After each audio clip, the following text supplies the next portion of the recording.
Good morning, amazing Law Nerd. It's Friday. We're not often here together on a Friday unless it's trial. And today is the culmination. Well, I mean, there's going to be appeals, but today is the culmination of the Commonwealth of Virginia versus Brendan Banfield. It's Friday. It's June 5th. We are going to be watching his sentencing together in front of Judge Azcarate. If you are new to this case, you'll recognize Judge A from the Johnny Depp Amber Heard case.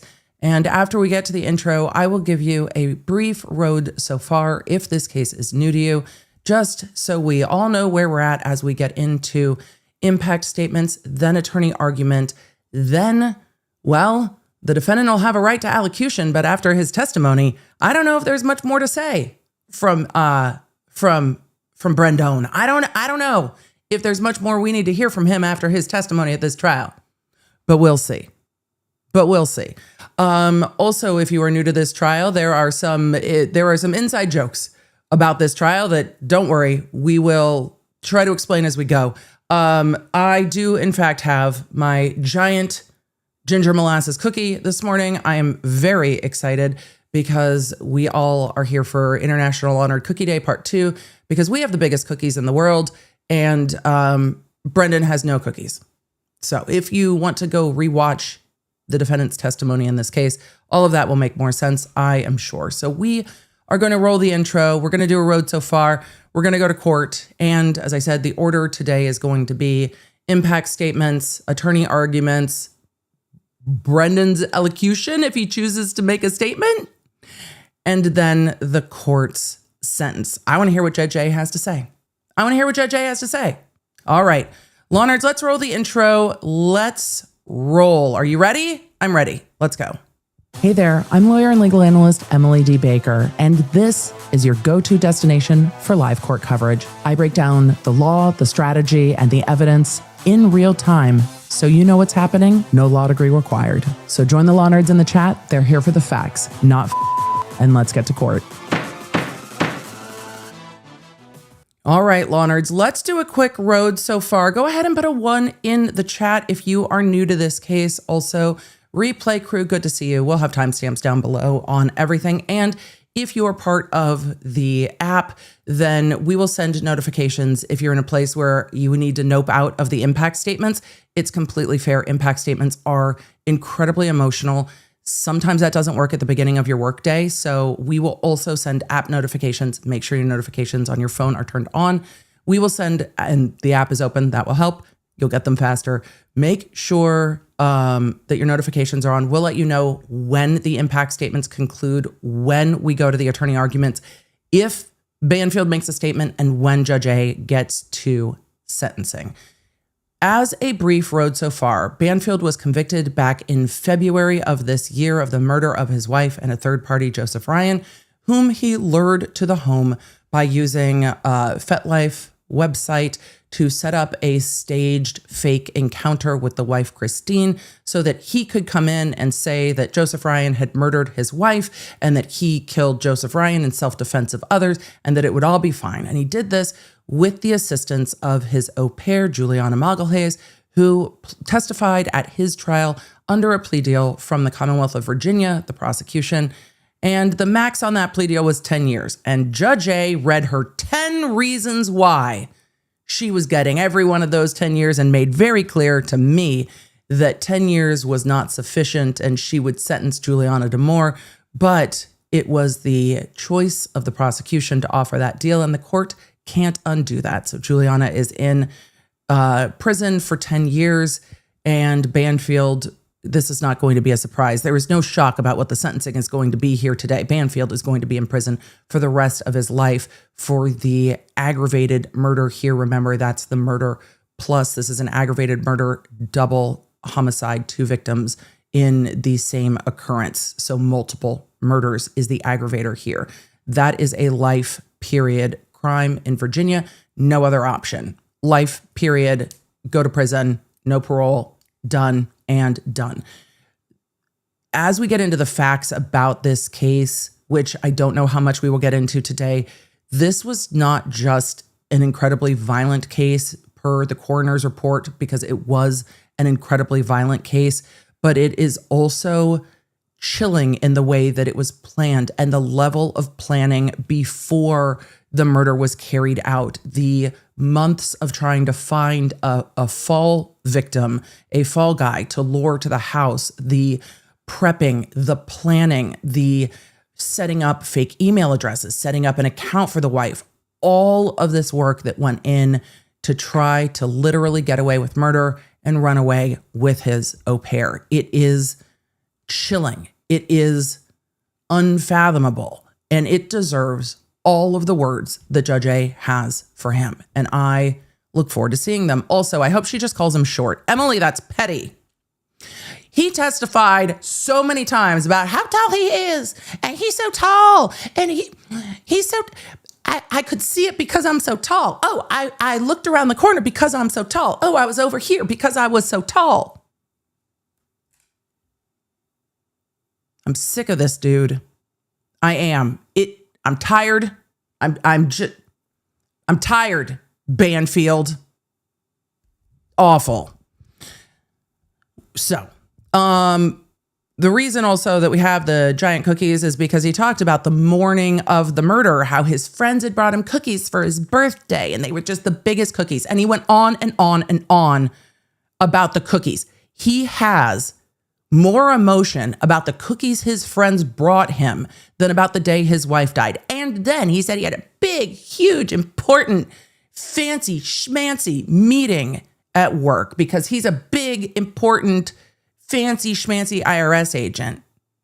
And then on rebuttal, because he saw it on the TV or the stream or the YouTube, his boss came in as a rebuttal client, T. Patrick Smith, and was like, everything that guy said is bullshit.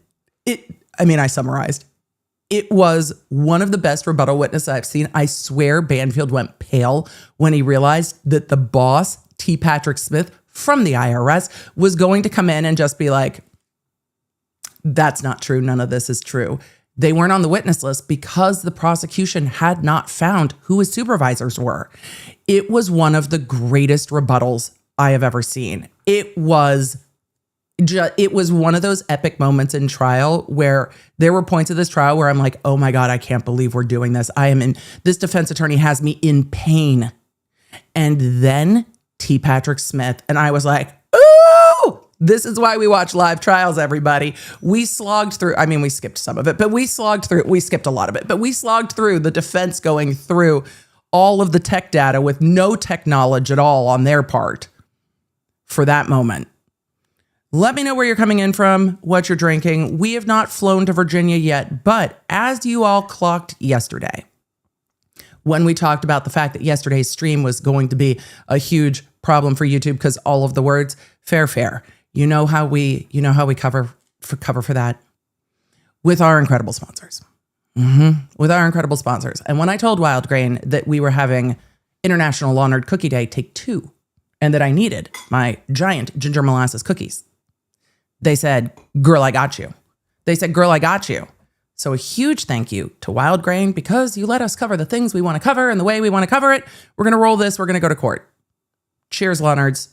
Law Nerd, we're going to take a minute to thank our sponsor, Wildgrain. You know Wildgrain. They deliver the most delicious bakery to you frozen goods.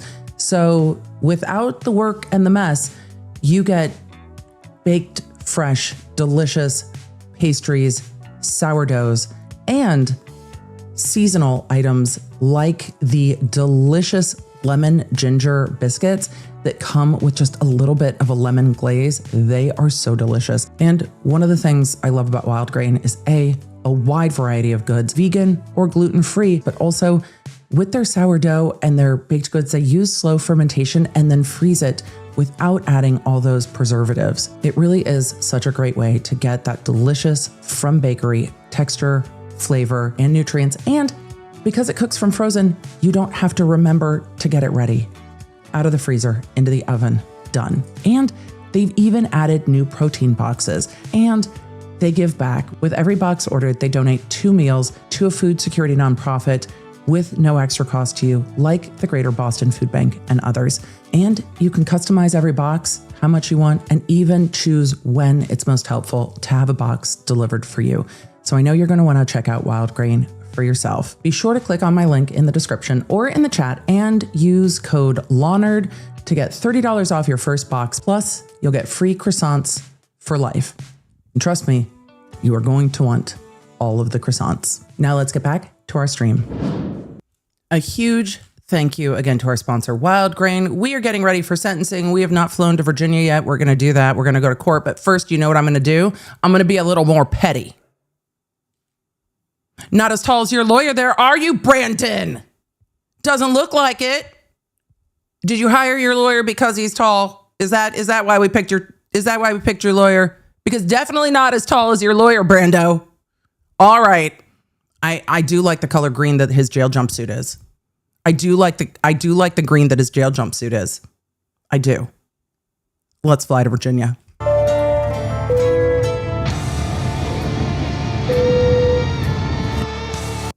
I mean, to be fair, his defense attorney does seem quite tall. His defense attorney does seem like a tall human. But look, I don't care what height you are. I don't care. I definitely stretched on my water polo college stats. But he cares. And he cares so much. He cares so much.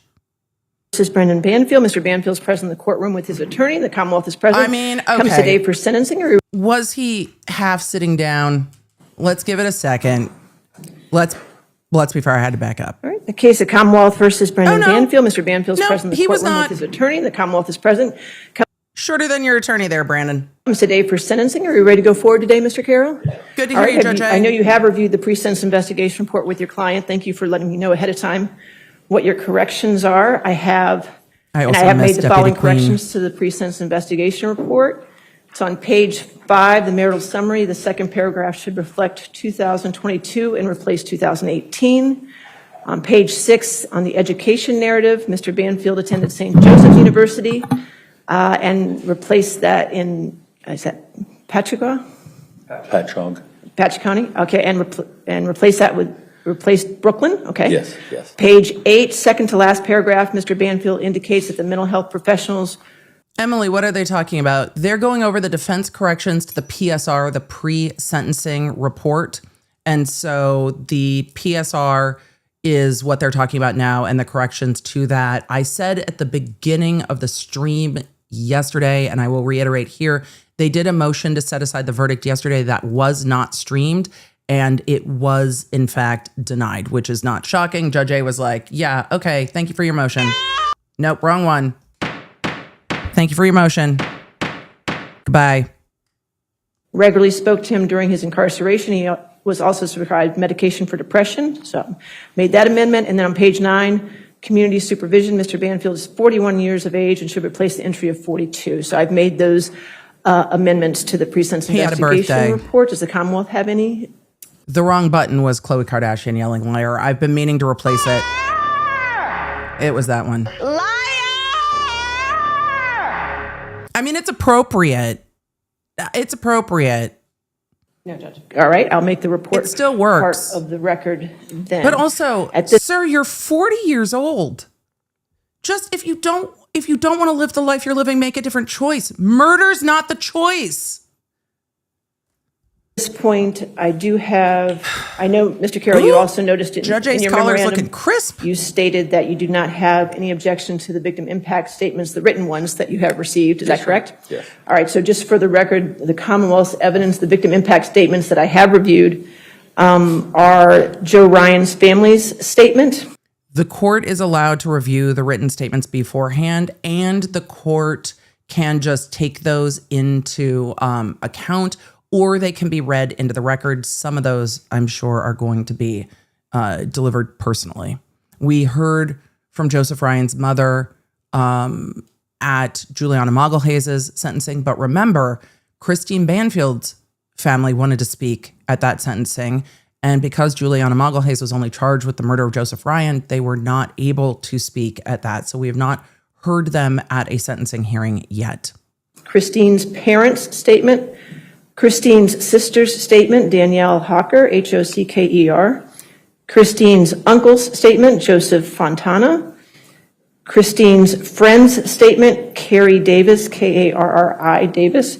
Christine's friend's statement, Lindsay Johnson. Christine's friend's statement, Lucille Priolo, Priolo. I do like that color Christine's green. friend's statement, Amanda de Oliveira Canto. I mean, they're not the worst Oliveira Canto, Canto.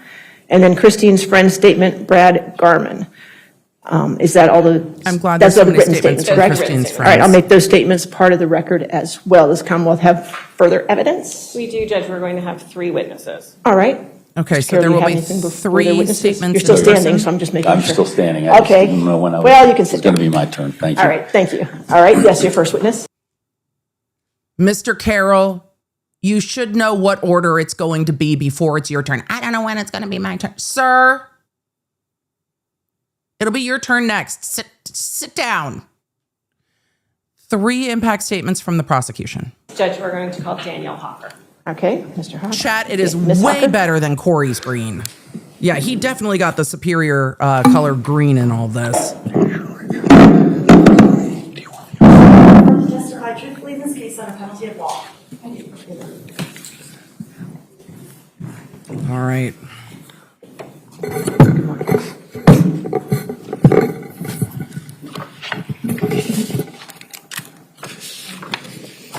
Good morning.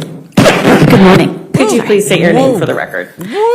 That microphone is fighting this morning. I'm going to turn that down just a little bit. Danielle Hocker. And what is your relationship to Christine? Let me know if that She's sounds my okay. sister. And do you have some testimony that you would like to present to the judge about the loss of Christine in your life? I would. Please go Thank ahead. you. Again, my name is Danielle Hocker, and Christine Banfield is my younger sister. Ma'am, I'm sorry. My family has publicly stayed silent since my sister's murder, except for a brief statement after the trial concluded. We chose to protect Christine and Valerie to prevent the media from contorting our words or create fodder for keyboard warriors. We were, however, not spared the media's attention. Who goes after victim families? Like, what is happening? The hours following Christine's murder, I received a call from a reporter masked in sympathy, asking for a statement and pictures of Christine.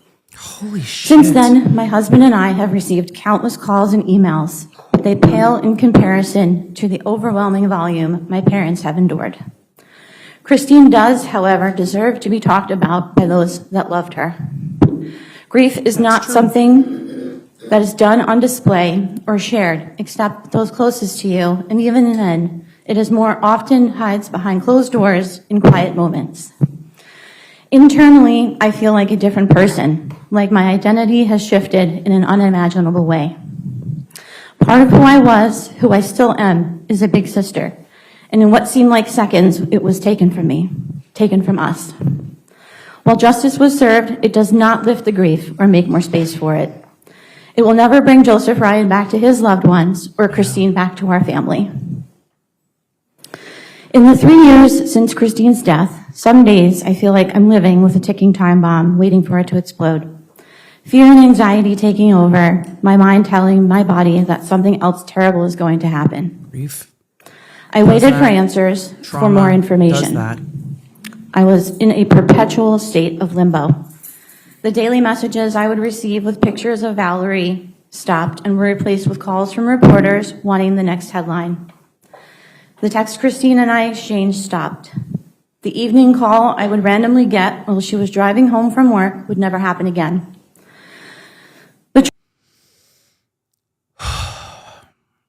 For those of you new to this case, Valerie is Christine and Brendan's very young daughter.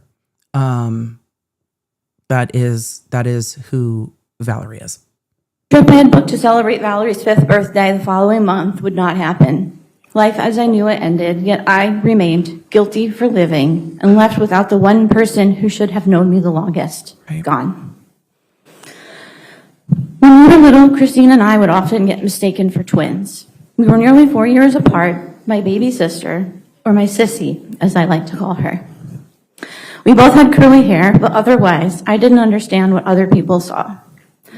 When I look into a mirror, I sometimes see her first, my face replaced by hers, and in a flash, she's gone, and I'm left confused by my own reflection. She was her own person, never trying to be me, but always wanted to be by my side, and I hers. I don't remember much of my life before she was born. I have only a handful of memories that are more like looking at a picture. I do have a vivid memory of going to the baby doctor with my mom and Grammy, our maternal grandmother, who we also called Grammy Bird.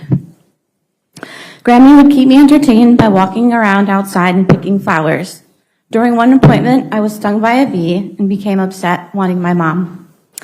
Grammy brought me inside, where a baby monitor showed a dark, blurry image I couldn't understand. As she held me, my mom pointed to it and said it was the baby. At just about 4 years old, the same age as Valerie was when Christine was killed, I was excited to be a big sister. Once she was born, I became we. I haven't stopped saying we when I speak about my childhood after her death, except now when I do, it takes my breath away, a pause filled with love that has nowhere to go.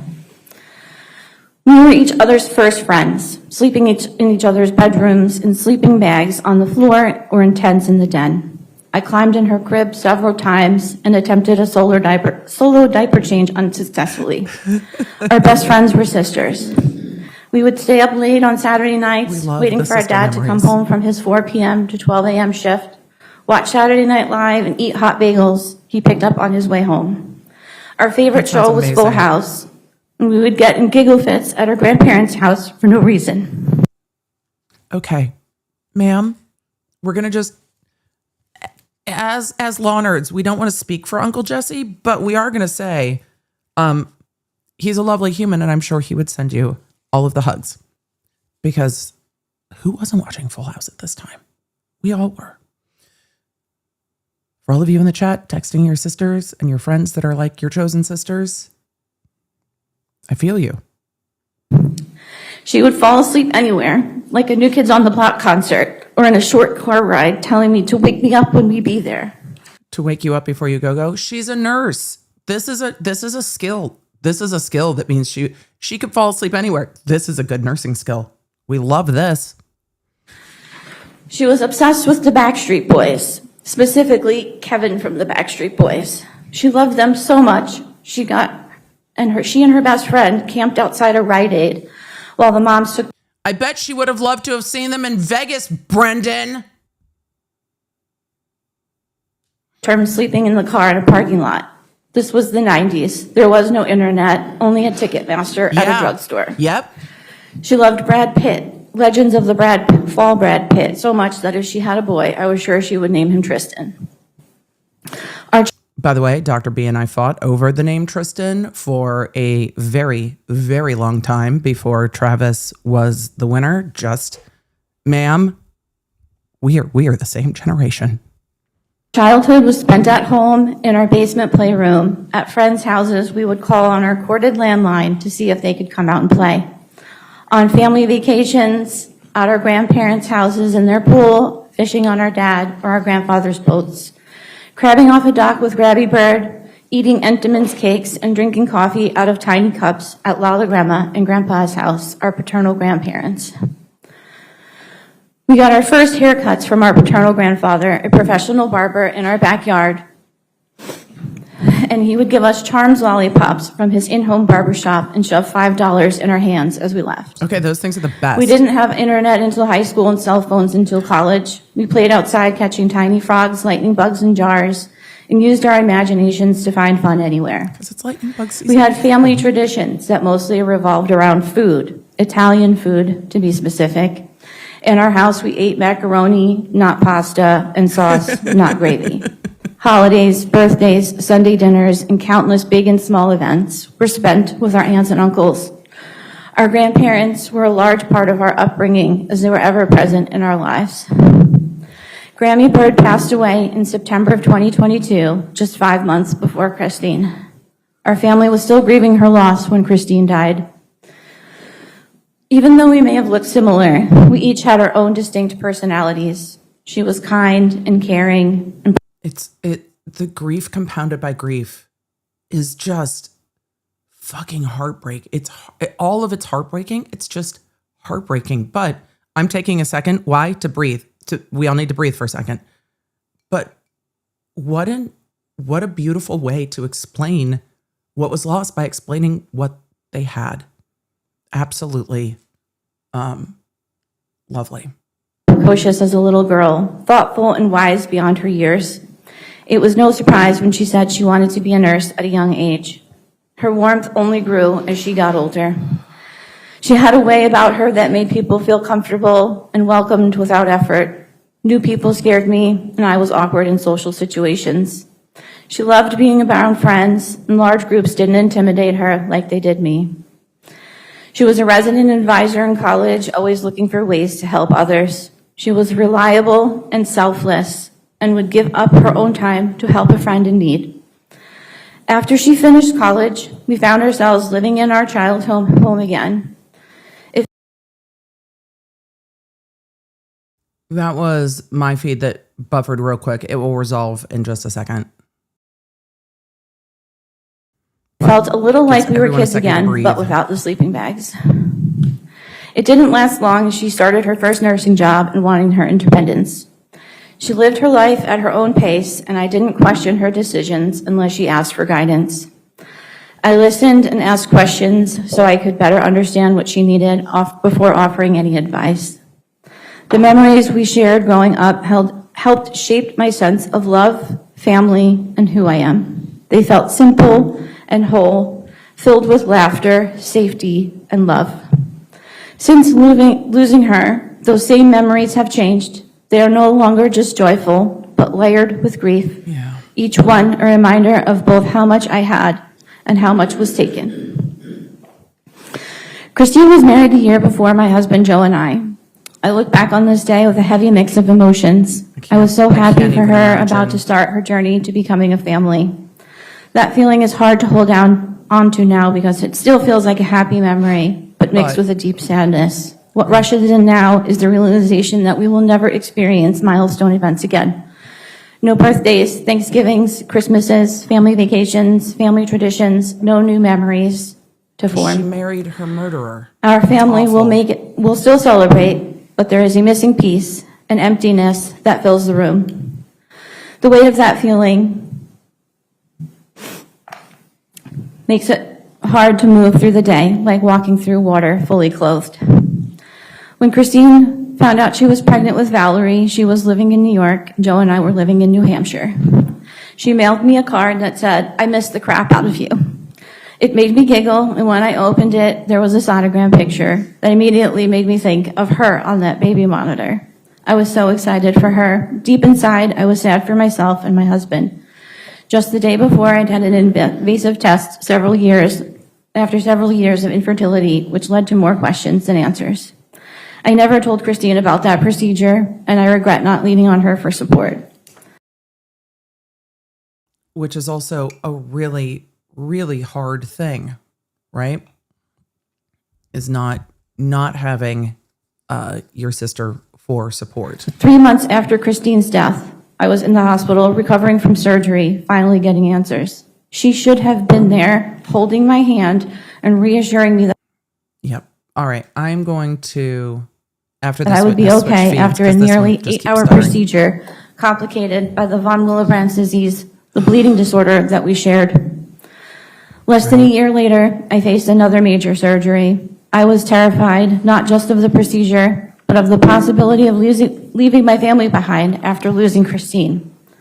I had no sister to turn to as I tried to make sense of a new reality, a future that no longer resembled the one that I had imagined. That future had already been taken from us. What remained was an ambiguous grief layered on top of an already soul-crushing loss. I try not to dwell on the support she might have given me. The imagined conversations I have with her offer little comfort. Right. The day Christine was murdered lives in my head on repeat. Starting with the early morning text Joe received from my father, in all caps, "Call me now," to collapsing on the floor after grabbing the phone and hearing the words from my father that Christine was stabbed and had been killed is mixed with my own screams, the two forever intertwined. My parents were going over a bridge on their way to Virginia for an overnight stay with Christine when they received the devastating news. I was full of anxiety about them driving after receiving this horrific news. Of course. The plan Brendan carried out with Juliana needed unknowing participation from my parents to be sure that they would be home, or that she would be home from work. They would still have several more hours to drive.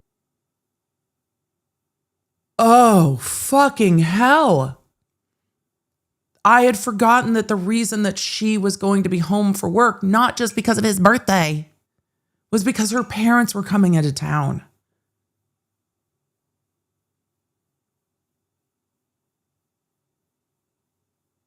He knew that her parents were coming into town the morning that he did this. I had forgotten that because remember, they were going to go to New York for his birthday or whatever. So fucking awful. And he's just like, well, they can help watch Valerie because I'll be grieving. Oh. The heartache that must also cause them. It's just cruel. While informing family of Christine's murder, hearing shock and expressions of grief repeatedly. No parent should have to make that phone call, but they did it again and again. This is the burden of a parent that loses a child. Watching the immediate news coverage set off countless imagined scenarios. Somehow I found myself reliving something I had never experienced as if I had been there. I envisioned Christine's fear, felt her terror, and wished I was there to take her place. I no longer had a sister. I was no longer a sister. I said this on the phone with an old friend that day, and she told me that even though she was gone, we would always be sisters, and we cried. I flew to Virginia the next day. My parents picked me and my aunt, who had flown on from New York, up at the airport. They were quiet, moved slowly, and I could see the heaviness of the loss pushing them down as they tried to hold the weight of the pain my sister endured in the last moments of her life. I knew I had to be strong. I had to hold back tears not to upset them further. One day, Joe and I will be entrusted with caring for my parents as they grow older, and we will meet that responsibility with love. But no matter how much we give, it will never feel whole. That role was meant to be shared with my sister, together as daughters, making decisions, supporting one another, and walking through this stage of life as a family. Unknowing participation would be the cornerstone of Brendan's plan. He used friends and family to continue his affair with Juliana and formulate his plan. He used his own daughter as a part of his plan to bring her into the house to kill her mother. He lured an unknowing participant, Joseph Ryan, to his death. Based on the accounts from Joseph Ryan's loved ones, he had a kind soul, put others' needs before his own, and would have tried to protect my sister from harm, not cause any. During the course of the trial, I learned that on October 29th, 2022, Absolutely Brendan and awful. Juliana went to a gun range. That same day, I, along with our mom and aunt, visited for Halloween. We spent the day at various Halloween events in the area with Christine and Valerie, while Brendan and Juliana perfected this part of their plan. It's diabolical. Oh, we can go to the gun range to get ready to murder my wife because she'll be with her family and our daughter going to Halloween fairs. Which, by the way, were one of my favorite things when my kids were little. I still love them. But when they're little, it's a joy. And for her sister to have to sit there and look at these dates and be like, oh, while we were doing this, you were planning this murder. I learned this, I went numb. I felt as though I had in some way been used to facilitate what happened simply because I didn't recognize the signs. Since then, I have replayed countless moments, fixating on small details and convincing myself that I should have noticed something, that there must have been a clue that I missed. Looking back with information. I'm just going to pause real quick because I need to say this. I doubt Danielle will ever see this, but if you ever do, it is not your fault. It is not your fault. And people who are predators like this, who prey on other people, are really, really hard to detect. Which is what makes it so terrifying. Because I'm sure he was charming to your face. And the fights that he and Christine would have as a married couple would just be normal married couple stuff. You're not going to be able to detect it because he was trying to play everyone. And her feelings are incredibly valid, but it is not her fault. And I can't imagine not going through. Of course she's going through that. What could I have done? There's nothing you could have done, which also isn't very helpful. So take a breath. It is not your fault. And you're doing a beautiful job honoring your sister. I did not have at the time, distorts what I actually experienced, yet the emotional weight of the guilt still feels real. Yeah. The shame runs deep, and it has caused me to question my own judgment and perception, even though I understand that I was evaluating incomplete and concealed information.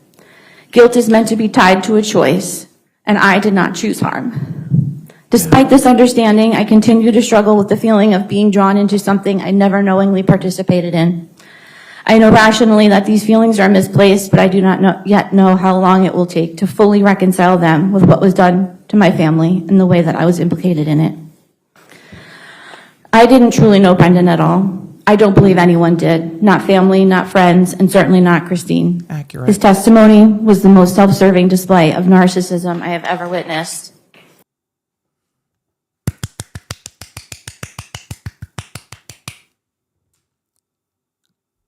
Oh, there's the upset face from Brando. The puppy dog eyes looking out from under his eyebrows has changed. Get him, sister. Get him.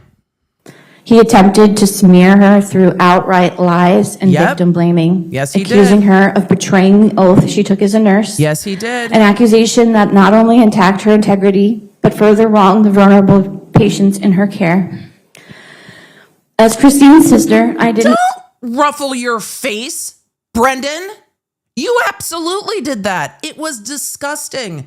We all clocked it. We didn't believe you.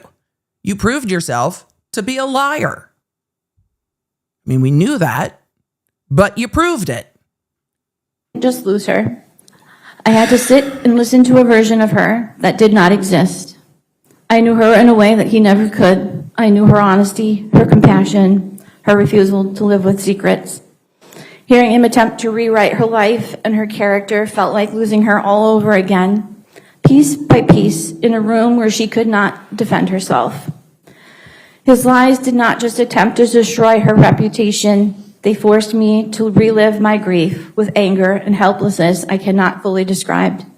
He was the one that had countless affairs, several attempts at finding the right mistress that would eventually help carry out the plan with him, because the absurd line of questioning about a plan didn't just develop when he started his affair with Juliana.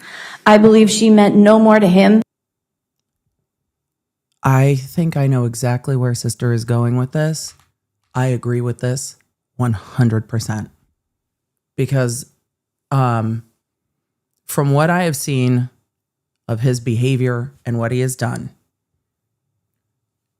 he put people around him like pawns so that there were multiple lines of defense that he could sacrifice to protect himself. And Juliana was just another one of those pawns.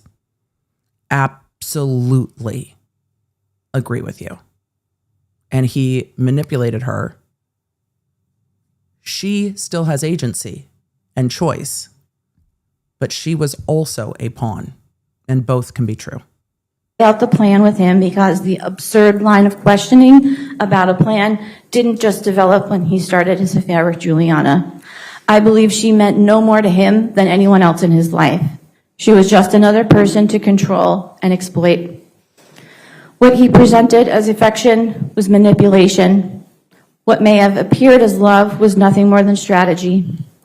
If there had been any genuine intent to build a life with Juliana, he could have chosen a lawful and honest path. He could have divorced and moved on.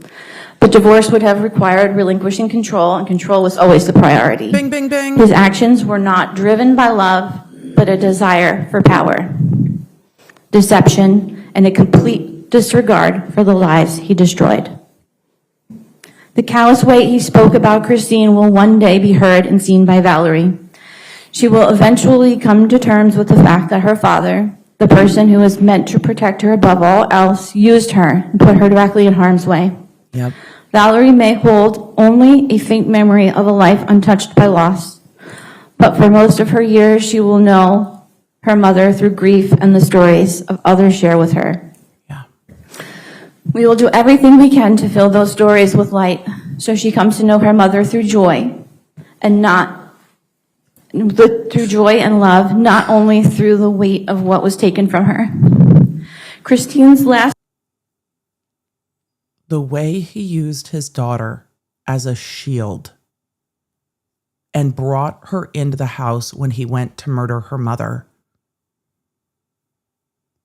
is it's something that I don't even know how someone processes, but knowing that the family is sensitive to it, I hope they can help Valerie navigate that when she is old enough to have to start to unpack all of the trust and protection that was broken.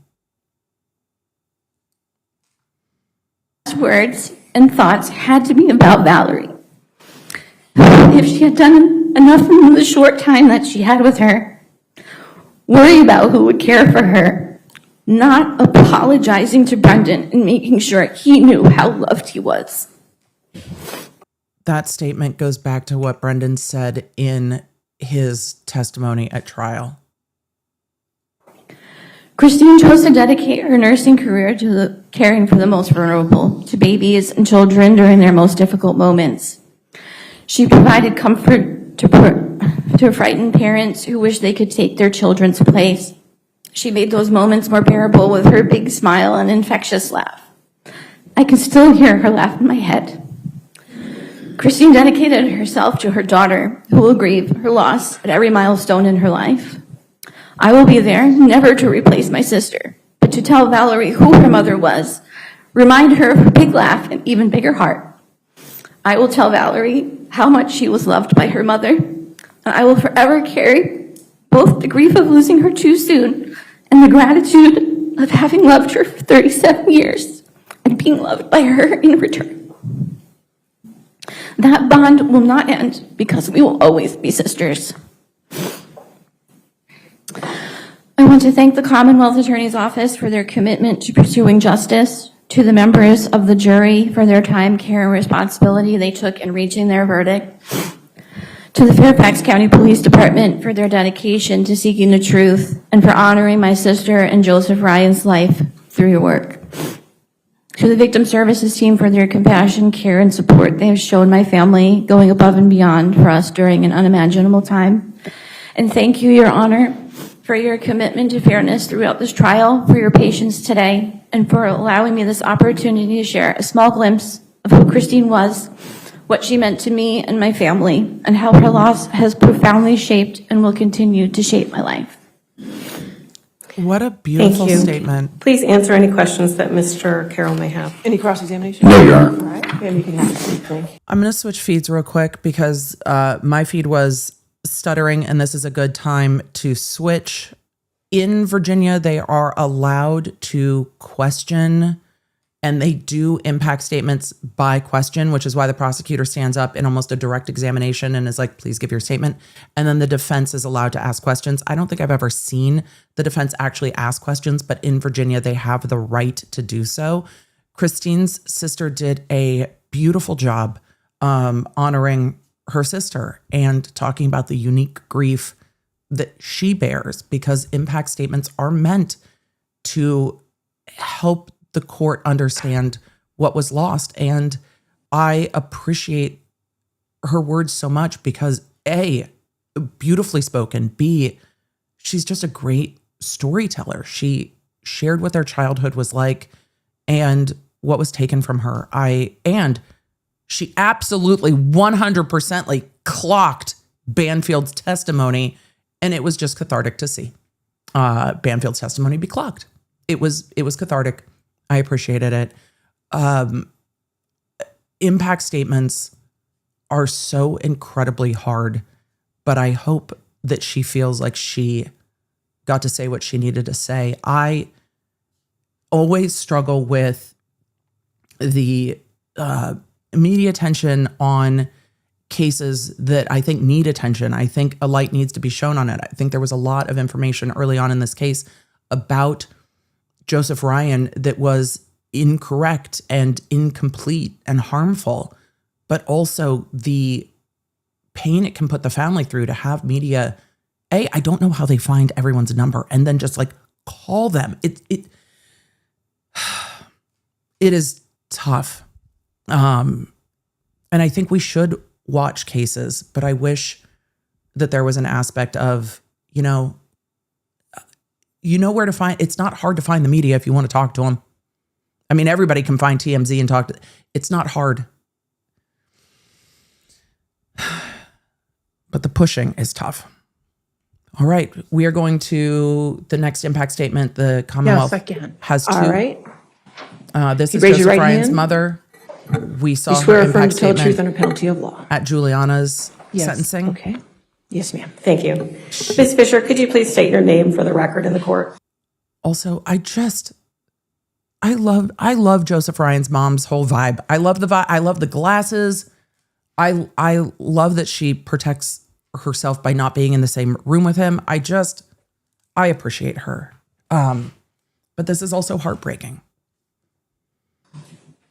My name is Deirdre Maureen Fisher. And your relationship to Joseph Ryan? I was Joseph Ryan's mother. You are. And do you have a statement that you would like to read describing the impact of Joe's loss in your life? I would, yes, thank you. Please go ahead. First, I'd like to say, I wish I could be present in court today, but for medical reasons, I have been unable to attend the trial. But in my stead, my sister Grace Fisher-Littner is here and has been for the whole trial. And my cousin, Jan Gillis. So I thank them both for being here, for Joe and for myself. And I'd like to thank the Honorable Judge Penny S. Ascarettis and Judge this A courtroom rocks. For allowing me to give a victim statement today for my beloved son, Joseph Nathan Ryan. I would like to speak about the impact of losing Joe, his brutal murder, the trial that the murderer... It looks like the defense, I don't know if they're watching on the screen, but they're over at the table doing something. False claim that Joe himself was a murderer. Most importantly, I want to speak about the type of man Joe was. When I had Joe, I was just 16. I did not have financial, legal, or physical ability to raise my son. Despite being discounted as his mother, I fought for the right to see him and prevailed as a loving part of his life. Joe became old enough by the age of 14 to pursue a closer relationship with me. He told me at one point I was the reason he learned how to love unconditionally. I spent holidays and vacations with Joe. He called me often. Our closeness spanned the rest of his lifetime. I was the last person he called the night before he was brutally murdered. He sent me a photo of himself that night. It was the last time I got to hear the word mom. I got a call about his murder 2 days after it occurred. As in life, in death, Joe was taken from me over and over again. The lead detective explained he had not been told I was Joe's mother. What? He was compassionate, and I would go on to include me, as he did, and the defense team in updates about the murder investigation and legal process. That's so hard. When he gave me the horrible news that my baby had been murdered, taken from me again, I let out a primal scream. I cried. From that night on, I have felt the deepest loss I could ever experience. My only child was gone, but the nightmares and pain were only just the beginning. Over these more than 3 years since Joe's murder, my life has been filled with continued loss and with emotional and medical and financial trauma. I have not been able to function normally. I have navigated a barrage of emergency room calls, doctor's appointments and hospital stays, and surgeries. I have spent a great deal of time not able to function or care for myself at home. A direct result of the murder and devastating trial that ensued. I developed a heart condition and ulcers. Just last month, well, it would be a few more now, I had my toe amputated after not being able to fully grasp the pain that I needed to seek prompt medical care. That also means the medical bills piled up again, and working became nearly impossible. Would I have experienced such severe trauma without the brutal loss of Joe? Certainly not. No, because he was helping take care of When her Joe and his was grandparents. alive, he would fly or drive to care for me. And when I needed, and it included cancer. Just a reminder, if right now is not the time for impact statements, I completely understand. Take care of you. We will send out app notifications. There's one more impact statement, and the court will give the defendant an opportunity to speak, the attorneys an opportunity to argue, and then pass sentencing. We will send notifications for each of those things. So it's okay if you need a minute and want to come back and do this, because you can feel it. You can just absolutely feel the realness of her devastation and pain and grief. So just a reminder, it is okay, because it will be here. Sir, twice. He was there. That brings me to the next thing I want to talk about. Who Joe really was. Brandon Banfield, his defense team, even some of the press carelessly characterized Joe as the intruder. Yes, they did. The fetish guy into rough sex. The rapist and the murderer. Or simply the other forgettable guy.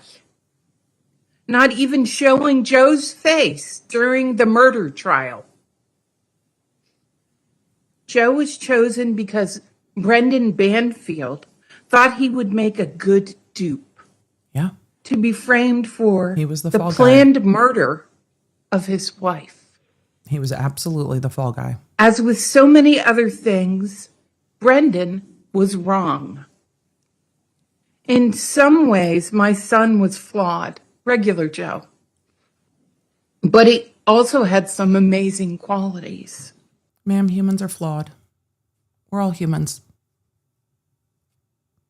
You had a loving son who took care of those around him, and somebody hunted for him.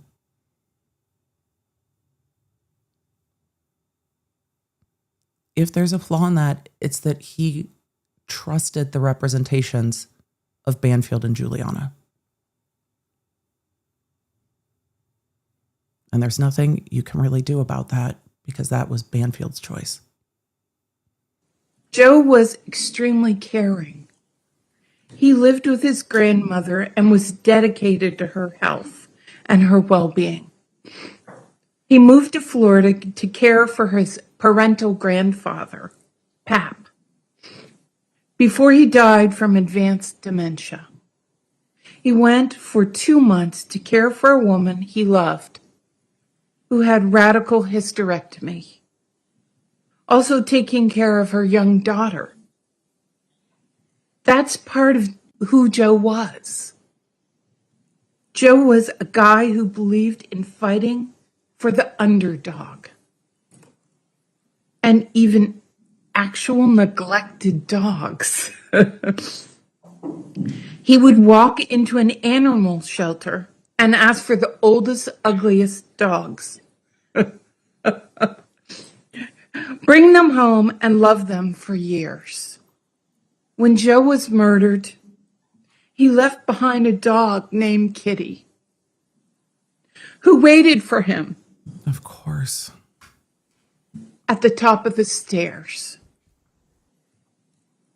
Joe also did things like gardening, feeding stray cats, teaching autistic kids to do jujitsu, and working at a homeless shelter. He believed that those with less should be fairly treated and supported, that Black and brown people should not be marginalized. Joe also was a feminist. He spoke out about the mistreatment of women during the start of the Me Too movement. Although he was chosen as a scapegoat from a website that is considered fetish, he was on that site to find a consenting partner. Right. That's the point of the site. Because he believed is to allow people to find people that are into what they're into with consent. That's exactly the point. Consent, safety, and security and communication being the key to that. Exactly. That's exactly the point. And it was weaponized against him.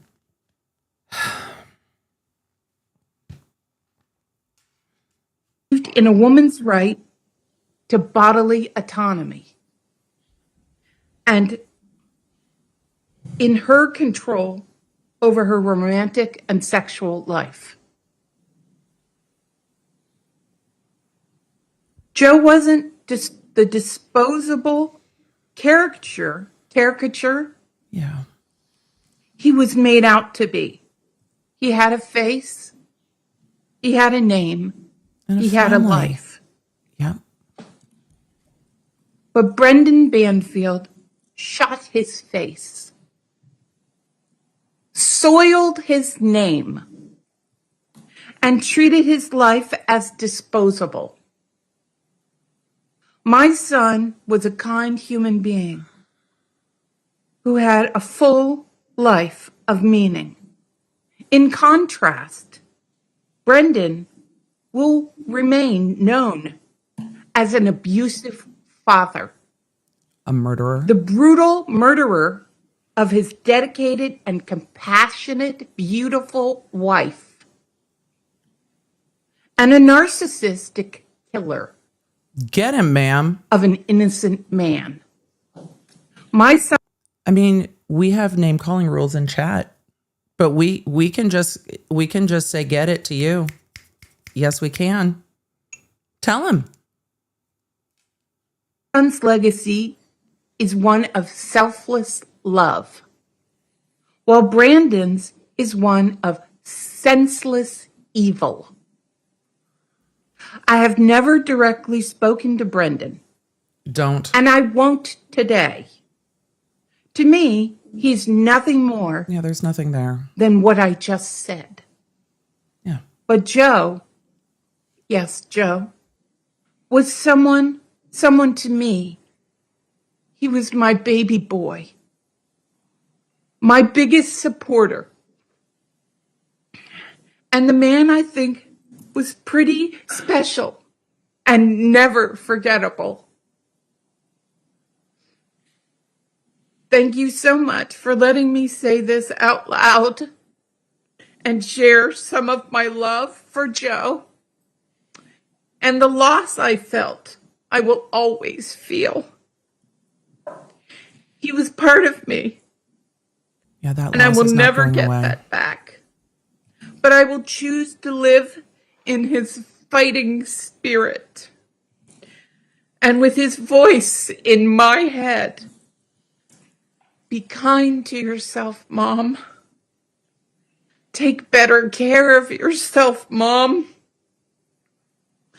Love you, Mom.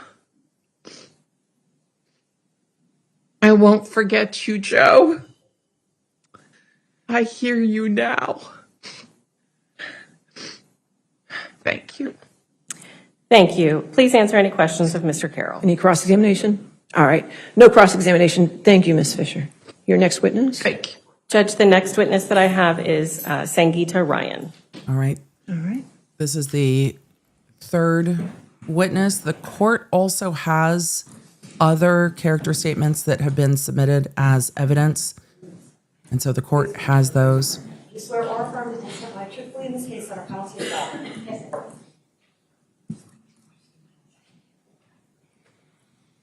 You can see the grief that people are navigating in their impact statements. Deidre has done this twice. I think she has done an incredible job honoring her son, but also shedding a light on the cost of this loss and grief for her as well, and shared that really vulnerably and open. It's hard to sit in front of the person who murdered your son and talk about everything that was lost. Hi, my name is Sangita Ryan, and I am the aunt of the young man I met as a preschooler with a giant backpack. Her statement was so lovely at Juliana's sentencing. I thought she was just delightful. And a tiny pink purse, who was called Joey Nathan Ryan. And do you have some testimony to share about what the loss of Joe has meant to your family? I do. Please go ahead. I'm here. I'm just Hello, making sure we Honorable have Judge a Ascarati, feed members for what's of the next. Fairfax County team, members of the gallery, our family, Christine's family, friends, and members of the press. We are Joe's family. We're the people he loved, and we loved him. With the exception of speaking once at Ms. Perez Magalier's sentencing, we have remained silent since this tragedy devastated our family 3 years ago. Judge, we thank you for listening to our words back in February. We chose silence out of respect for law enforcement, for the Commonwealth, and for Christine's family, whose loss is beyond imagination. Christine was taken by the very person she trusted to build a life with and raise a child with. We also remained silent because Joe and Christine were not only taken from us on February 24th, 2023, but were repeatedly disrespected by the defendant's calculated lies. Let me be absolutely clear. This was not a moment of weakness, confusion, or loss of control. This was a deliberate, planned act carried out by someone who believed he could outsmart the system and escape accountability. And even after taking 2 lives, the defendant continued lying to investigators, lying to the court here, lying to his child and her family, and attempting to manipulate anyone who would listen. What we witnessed was not remorse. It was arrogance. It was a sustained effort to rewrite reality in order to protect himself. That matters because it shows exactly who he is. He didn't just take Joe and Christine from us. He tried to erase the truth of who they were, and in doing so, inflicted further harm on the people who loved them. This crime did not just take Joe's life.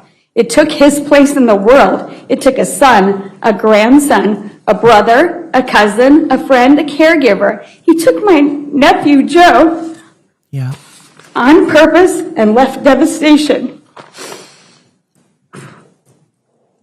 Every day we see the impact of that loss. Joe's grandmother, Connie, who raised him from the time he was just days old, now lives with a grief that has only deepened in time.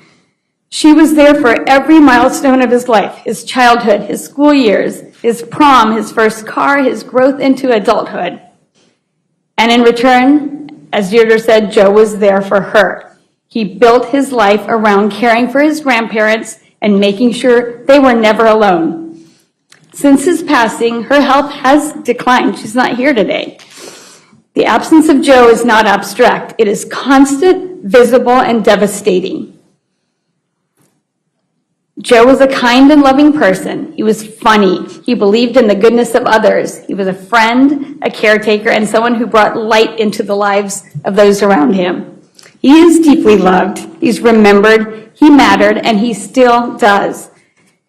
The only solace we hold on to is this: love endures. It lives in the stories we tell, in the way we carry Joe with us, and in how we choose to live our lives moving forward. Today we speak, and today we find our voices, and today our silence ends.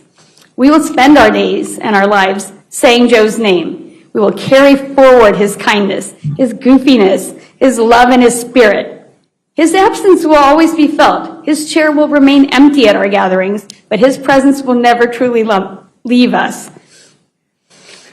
We do not forgive. This wasn't an accident. You don't have to. This was a calculated decision followed by a deliberate and ongoing attempt to evade responsibility and distort the truth. Today, we take back Joe and Christine's memory from the lies, from the manipulation, and from the man who thought he could control their story even after taking their lives. Yes. He no longer controls anything. We leave here with our heads high, not in silence, but with purpose. We will honor Joe and Christine by living with the same kindness and love that they gave so freely. Thank you for giving us the opportunity to be Joe's voice and Christine's voice. And thank you for the service, your service to the community, Judge Asgarati, as you approach your retirement. May we all find a way to love more deeply and bring more kindness. I just want to hug everybody. Ma'am, thank you. And the love for Judge A, we stand. Thank you, Sangita. You are just a gem. You really are. And I just really, really appreciate that you can feel not just her grief, but her love. And also, she takes just a moment to be like, we're not forgiving you. We're not forgiving you. but we don't have to forgive you to love Joe and to try to move forward. Just love. Yes, into the world. Thank you from the Ryan family. Thank you. Please answer any questions, Mr. Carroll. Ma'am, I'm No cross-examination. I'm so you can have a sorry seat. Thank you. for your loss. All right. And I'm so Your next witness? That was my last witness. All right. the pain that these families have been through is different, but the way that they took a moment to honor each other was just lovely, in light of really awful circumstances. Because Christine was taken by her spouse. Joseph Ryan was lured there and then was made out to be everything Banfield wanted people to think that he was, that he went there to attack Christine and to kill her. And that lasted for, well, it was well over a year before Banfield was arrested. So different, but the way that they honored the other families in this is really lovely to see, because there are so few families that know the pain of what they're going through. And I hope that they were able to, connect with each other in that just a little bit. Okay. The prosecution impact statements are done. Commonwealth's evidence. Does the defense have any evidence? No, Your Honor. All right. Argument. Yes, ma'am. So we are moving on to attorney argument. And then, I mean, I don't know what the defense is going to argue for. I'm curious to see, because there's only one option for the main crime. But remember, he has been charged with he has been convicted of multiple things. And so there are subsequent charges, but the only option is life without parole. And that's the option here. The question is, after the attorney arguments, will Banfield have anything to say before Judge A does? All right, we'll hear from the prosecution first, then the defense. This does not mean that Banfield's not making a statement. Judge, I want to be clear what we're asking. Elocution might be after the attorney's statements, which is probably appropriate, so then the attorneys can't comment on it, because she didn't even ask him yet. So it's probably next. For today, before I begin the meat of my argument, we're asking for a life sentence to serve in FE 2024-666 count 1. There are two cases. As we know, the imposition of 2 life sentences is not available given the 2 parts of the statute that we are working with. So I want to be clear that that is what we're asking the court to go forward on, and why. And I'm also asking the court to obviously impose the 3 years that is required by count 5 in that same case number. And in FE 2024-873 count 1, I'm asking you to sentence him to 5 years and not suspend any of that. Judge Brendan Banfield planned and carried out the executions of 2 innocent victims, his wife Christine and Joe Ryan, a stranger to him. He planned their murders over several months, enlisting the help of his co-defendant and affair partner, Juliana Perez Magalhães. He planned ruthless and brutal killings, shooting Joe in the head, stabbing Christine in the neck over and over again, and instructing Juliana to shoot Joe a second time. Yep. He manipulated the crime scene and lied about the circumstances of their deaths, painting Joe as a violent intruder when he had hand-selected Joe as his second victim, posing as Christine online looking for someone with whom to act out a rape fantasy outside of her marriage. And neither version is at all close to the truth. They are lies. Christine was a daughter, a sister, a mother, a nurse, and a friend. Her parents, her sister, her coworkers, and friends told you about Christine and how much she matters to them in their lives. Joe was a son, a brother, a grandson, an uncle, a cousin, and a devoted animal lover. His mom, Deidre, and his Ryan family members told you how much he matters to them in their lives. These families won't be able to celebrate obvious, joyous milestones like graduations, weddings, holiday celebrations with Christine and Joe. It's important for us to remember the intangible moments that these families have lost as well. Christine was murdered before her daughter started kindergarten. Christine is never going to take a first day of school picture with her daughter. She's never going to attend field day or chaperone a field trip. Christine will never know what activities her daughter loves. Will she play soccer? Be on a summer swim team? Will she play an instrument? Be a theater kid? Will she be an artist? Banned. Christine won't be here to know any of that. Christine won't be here to offer her daughter opportunities. Emily, yeah, I'm struggling. I'm just, yep, all of this. Her daughter turned 5, what was it, weeks after she was murdered? Opportunities to help her find what she loves. And Valerie won't have her mother's guidance and love as she navigates the question of who she is. Joe is loved and cherished by his family, and they endured a false narrative portraying Joe to be a violent criminal. He was a loving caretaker in his family. He cared for his grandpa, his grandma, and his mom, uprooting himself selflessly to be closer to them as they needed him. He loved and cared for neglected and abused animals. He was single when he was murdered. He won't get married. He won't become a father. He won't create his own family, and he won't create any new. They did talk in the sentencing for Juliana Magalhaes. They talked about his 3-legged dog. I think that is the dog named Kitty, but they talked about his dog a bit more in that in the sentencing of Juliana. Memories with the family he has here today. Banfield and his co-defendant are the causes of the immeasurable loss suffered by Christine and Joe's families. There is nothing that can lessen their devastation. Nothing we can do or say will bring Joe and Christine back to their families. This sentencing ends the in-court process, but it is not an end to anyone's grief. For all of these reasons, I am asking you to impose every minute of active incarceration that the law requires and that the law allows. The sun should never shine on Mr. Banfield's skin as a free man again. Thank you, Mr. Person. Argument, Mr. Carroll. There are 2 cases here that he was convicted of. The first one is aggravated murder, multiple murder. Because it's aggravated multiple murder, the only option for the sentencing is life, period, life without parole. That's it, aggravated murder. Different than some of the aggravated murder cases we've covered where it's a different aggravator. If there are multiple victims and there are different aggravators, then you can be sentenced to life for each victim.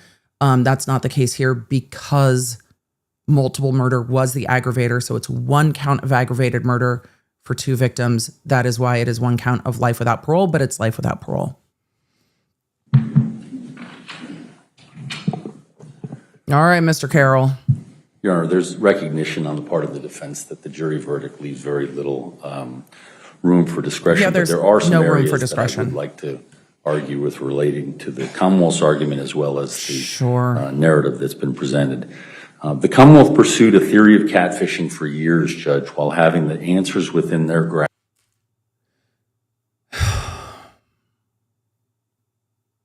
This is really what we're arguing. This is real. Sure. Okay.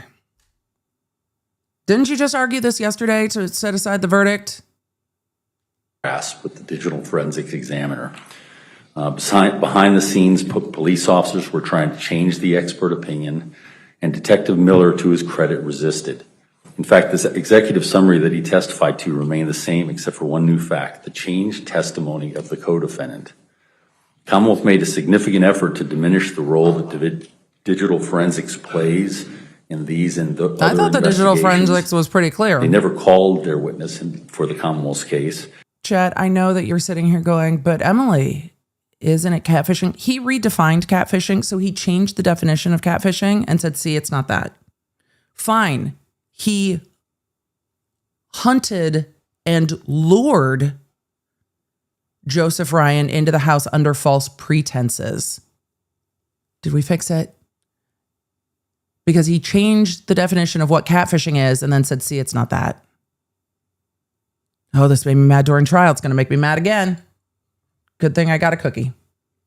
And the strategy paid off because the jury saw this as credibility determination between the co-defendant and my client. Yep. They thought your client was a liar. I'm sure they didn't think much of Juliana either, but whatever you think of her, Her testimony matched the digital testimony. Easier question for them to answer instead of the difficulties of parsing through the digital evidence and other scientific evidence.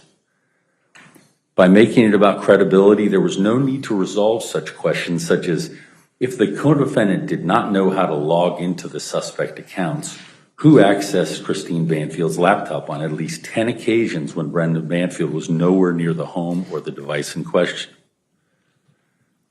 Second question, how did Christine Banfield not discover the two-factor authentication?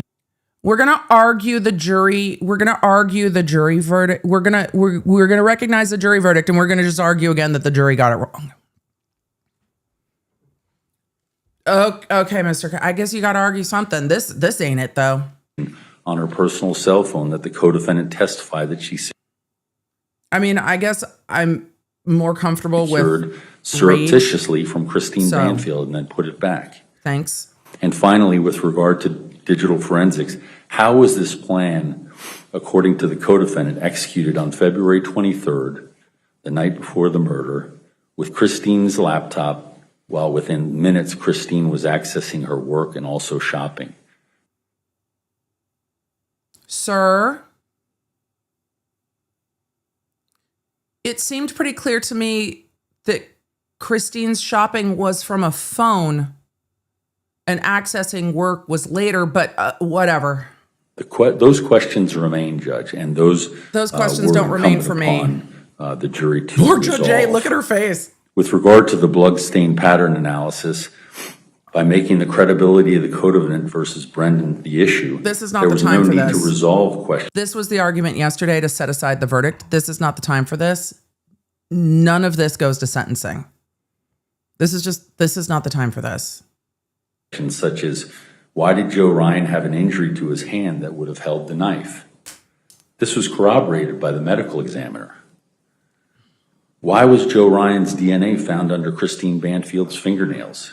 Dude, we know why. Why was Brendan Banfield's DNA not present in any of the certificates of analysis of relevance, and why were there no fingerprints of Brendan Banfield? We know why. With clear evidence that Joe Ryan supplied the knife. Oh, law nerds, if you are watching in the background, come on back. I'm fighting with my in-ears.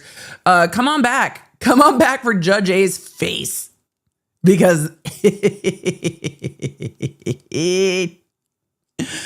Oh, Judge A, I feel so vindicated. God, I'm going to miss this judge. I really am. I'm going to back that up real quick because Judge A is just like, okay. She had to listen to this yesterday too. And not present in any of the certificates of analysis of relevance, and why were there no fingerprints of Brendan Banfield? With clear evidence that Joe Ryan supplied the knife, why was it not considered that Joe's DNA was at the juncture of the blade of the knife and the handle? Because your client got up on the stand and fucking lied. It kind of erases all of the other questions that you're talking about.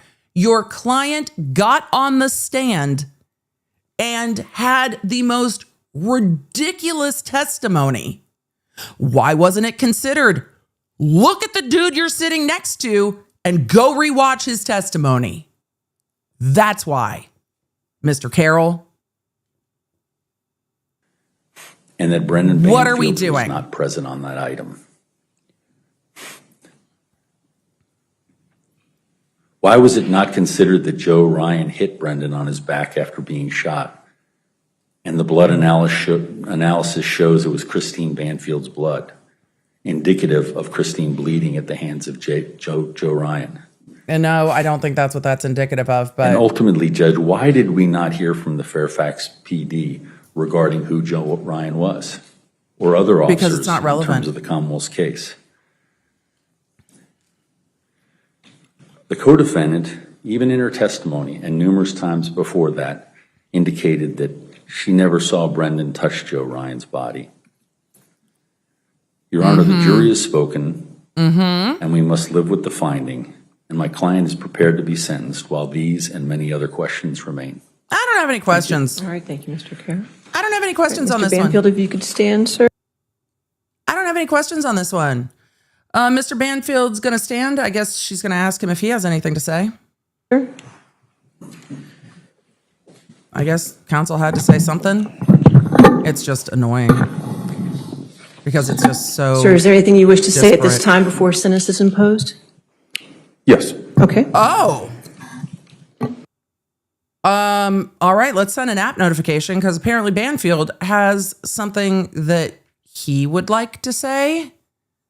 That's a choice. That's a choice. So we're gonna send out an app notification real quick. I just needed to change the screen a little bit, but of course he does, right? Of course he does. On a scale of like Corey to Sarah, how ridiculous and self-serving is this going to be? But again, there's not much that the court can do. He's going to get life because there is no higher penalty that Judge A can give him.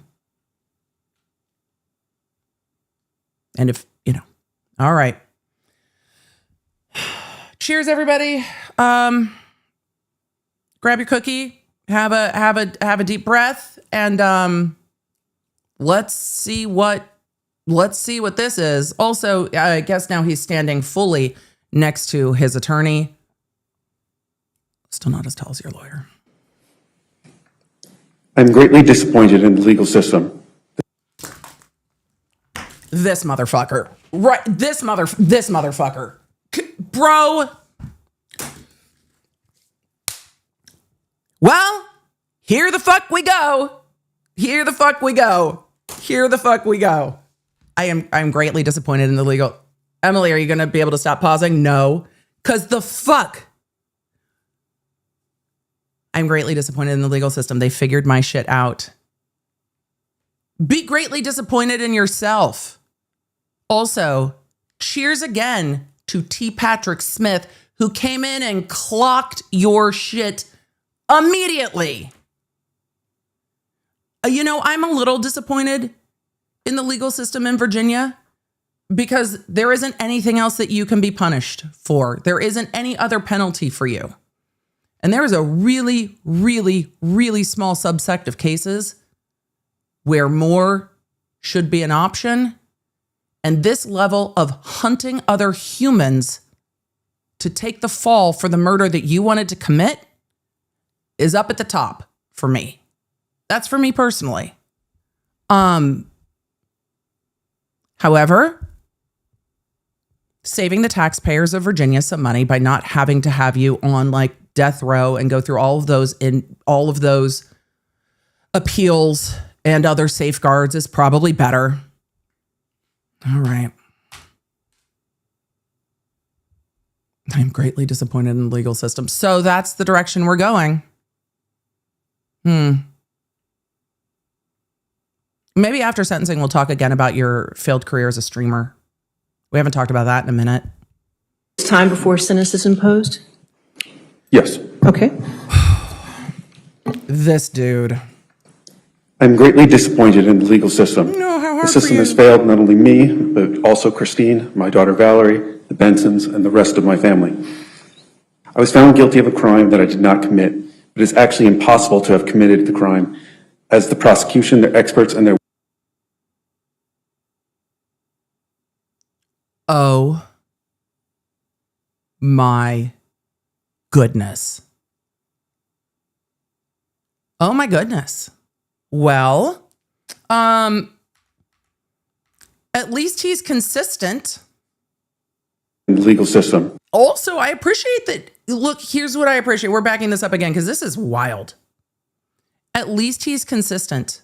This is consistent with his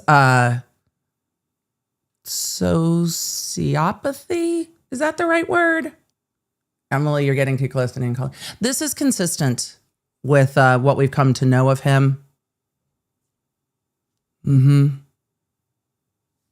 At least he's putting it right out there instead of couching it under kintsugi. So there's that. Say at this time before sentence is imposed? Yes. Okay. Boy, I don't want to give him a code. I'm greatly I don't want to give his fuckery a code. He's not special enough. You're not special enough to make us go to code red. You're just your own weirdness. You don't, no code for you. Because you're just doing exactly what you keep doing. Being all this. disappointed in the legal system. The system has failed not only me, but also Christine, my daughter Valerie, the Bensons, and the rest of my family. I was found guilty of a crime that I did not commit, but it's actually impossible to have committed the crime, as the prosecution, their experts, and their witnesses have presented. The prosecution and their witnesses' statements do not match the evidence. My rights to defend my family has been taken away, to defend my home and myself. This is a protected right that I'm sure everyone listening here knows they have. Wrong. My right has been discarded. It wasn't self-defense, bro.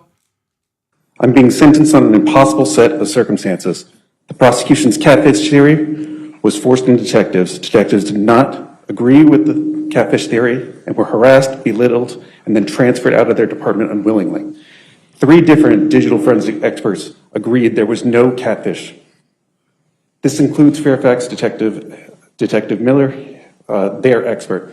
This is a quote from his report. So you're going to be actively involved in your appeals then, yeah? Right. The event spanned over a 46-day period from 1/9/23 to 2/24/23. There's no indication that Christine lost control of her devices during that time. Christine is... Bro, you're smarter than that. She didn't have to lose control of her devices. You lived in the same home.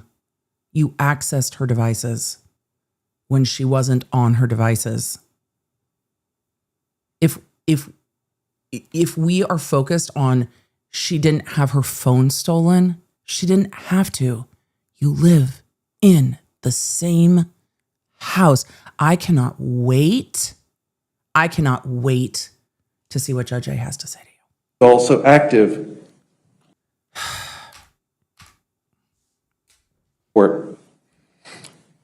The event spanned over a 46-day period from 1/9/23 to 2/24/23. There's no indication that Christine lost control of her devices during that time. Christine is also active with these related specificialities to... Yeah, you choking on the big words? Must be hard for you.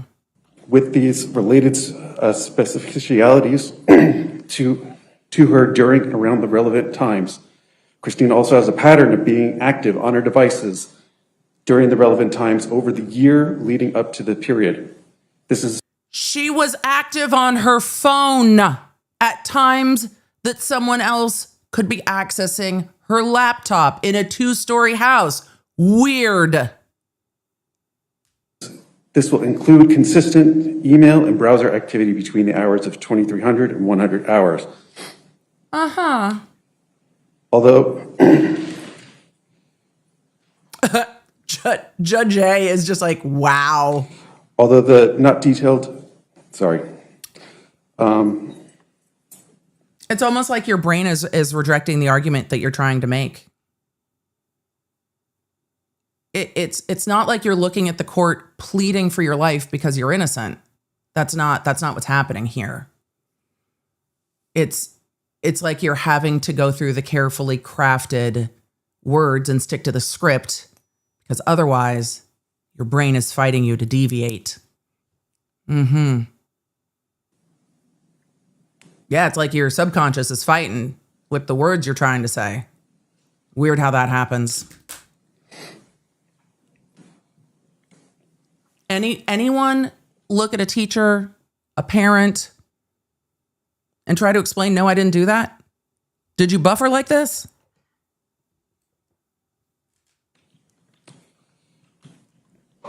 Detective Miller's report was sent for Ridiculous. independent review to the University of Alabama for peer review. This is a best practice declared for digital forensics. Holly Kennedy of the University of Alabama agreed with Detective Miller's process and finding that there was no loss of device, no loss of dominion and control during this time. When Juliana was questioned about the details of the case, she was unable to verify or remember the information. Juliana did not know the password to Christine's phone, the laptop, the email account, the Telegram, or the FetLife accounts. She did not even know the name of the email account. How could she have accessed it without any of that? Oh, because you logged on. Without any of that information. Juliana claimed that she wrote messages but could not identify a single message that she wrote. That's Juliana not true. said that the Gmail was created on the laptop when it was created on the phone. Then said that I deleted the two-factor authentication, which was never deleted, never hidden, and was still there. Mm-hmm. The Telegram application was also not hidden, always available on Christine's laptop. Mm-hmm. It was never uninstalled and reinstalled and was always available. What about your big work meeting? When Juliana was questioned about the email account, this is her quote. "I was not the one logging in. It was Brendan who accessed the email. The question was then restated and resent and said again, and this is her second quote. I was not the one logging in. The email account was accessed approximately 10. That's what you got? We watched the back and forth with your lawyer. And your lawyer's like, what day? She's like, I don't know. We did this on a lot of days. And that's what you got?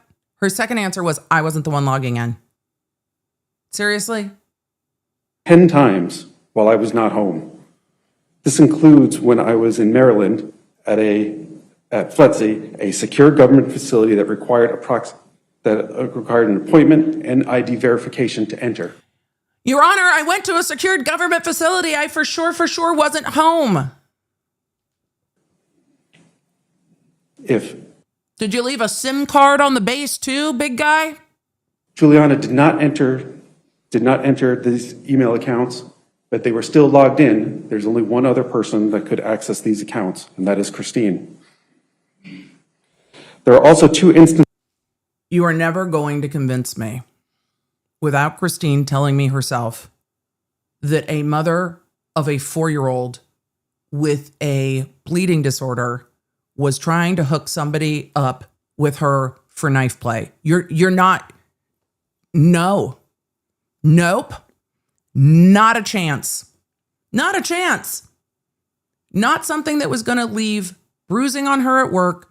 Not something that was going to put her at risk. The things that you are asking for are absolutely not how women think. But you don't know that because I don't think you spent much time trying to get to know your wife. You could only think the way you think. Ugh. Instances where neither Juliana or I were home with the logins. This includes the morning of 2/24 when I had left for work and was seen on video at McDonald's and Juliana had left the house. Her movements were... But Your Honor, I set it up so I would be on the video at McDonald's. Why don't they believe me? I so carefully crafted my alibi. Ugh! How can you not believe me? I made sure I was on that video multiple times. Home. And I paid to get my points. This includes the morning of 2/24 when I had left for work and was seen on video at McDonald's and Juliana had left the house. Her movements were tracked and verified by GPS. Her phone logged. She parked down the cul-de-sac and called you when Joseph Ryan arrived. That's what the tech evidence says, my guy. Logged that she was parked in the cul-de-sac and her Apple Watch had logged her steps leaving the home. And by her own testimony, she also stated that she had left the home. Yet after that, the laptop was then logged in and accessed again.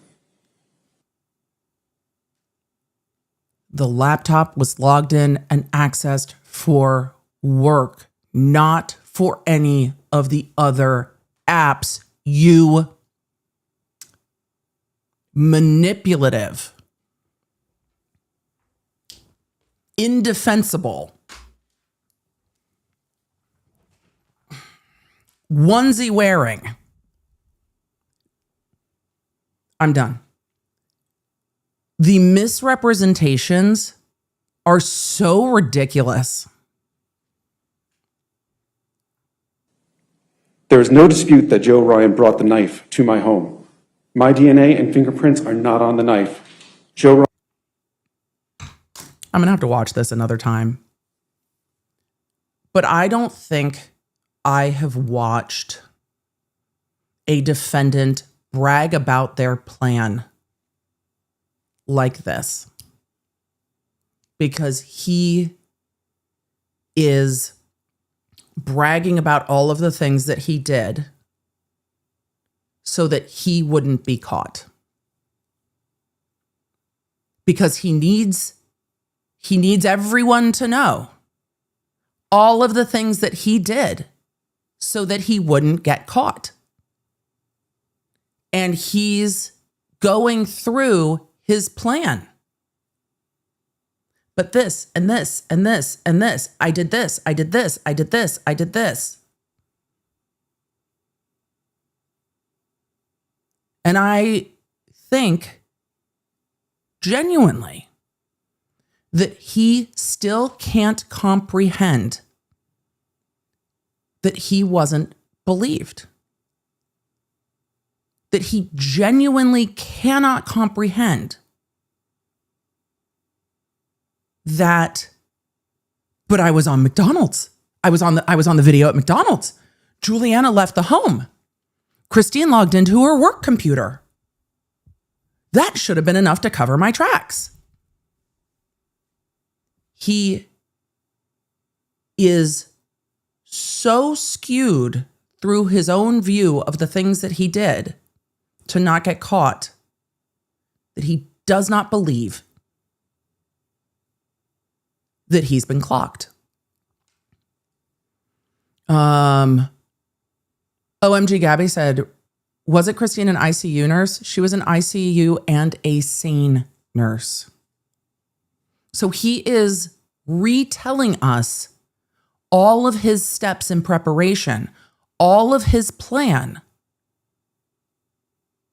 And of all the cases we've watched, this one had a closer line for him to not get caught.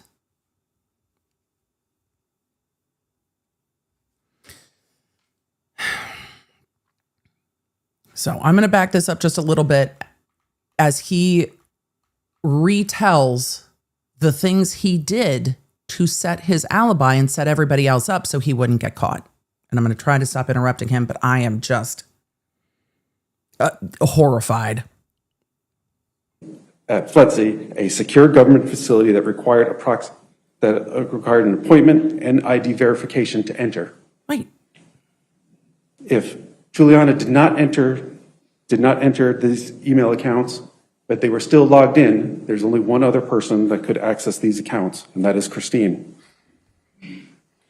There are also two instances where neither Juliana or I were home with the logins. This includes the morning of 2/24, when I had left for work and was seen on video at McDonald's, and Juliana had left the house. Her movements were tracked and verified by GPS. Her phone logged that she was parked in the cul-de-sac, and her Apple Watch had logged her steps leaving the home. And by her own testimony, she also stated that she had left the home. Yet after that, the laptop was then logged in and accessed again. There is no dispute that Joe Ryan brought the knife to my home. Because you told him My to. DNA and fingerprints are not on the knife. Joe Ryan's DNA is on the knife, right at the junction of the handle and the blade. It's his kitchen knife. The DNA is right where you would expect it to be for someone who is forcefully using the knife. You told him to bring a knife. He brought a Santoku kitchen knife.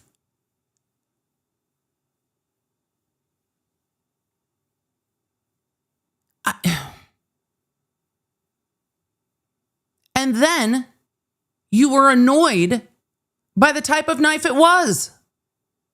If I remember the evidence at trial correctly, it was a prop that he was using. Of course, his DNA is on his knife from his home. The DNA is exactly where it would be if you're cooking with your knife that you told him to bring. This is further verified by the injury that is on Joe's thumb in his hand. The medical examiner verified the injury on Joe's thumb could be caused by the knife. There are no injuries to my hands, nothing to indicate I ever held the knife.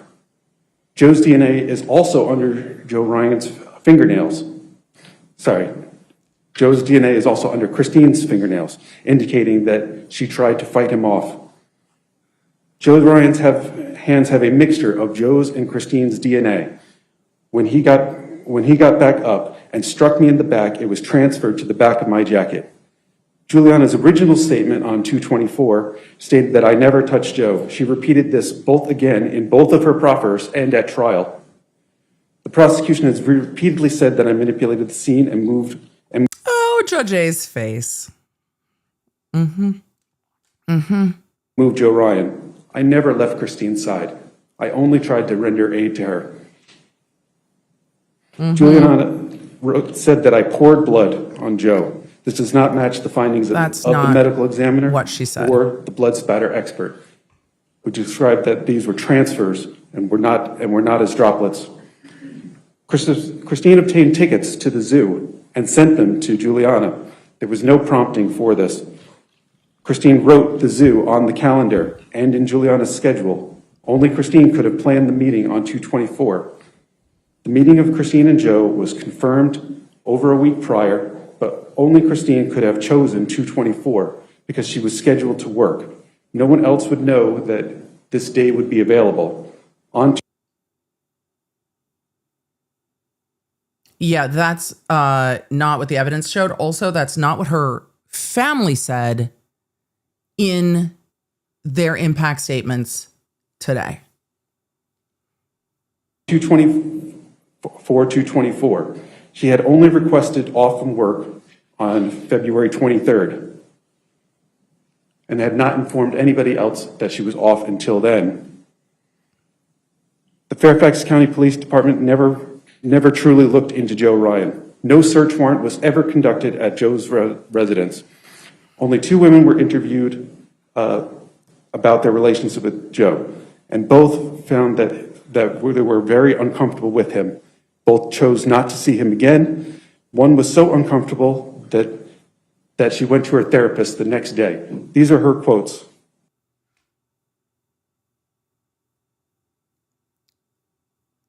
Do you hear how uncomfortable he is even trying to get these words out?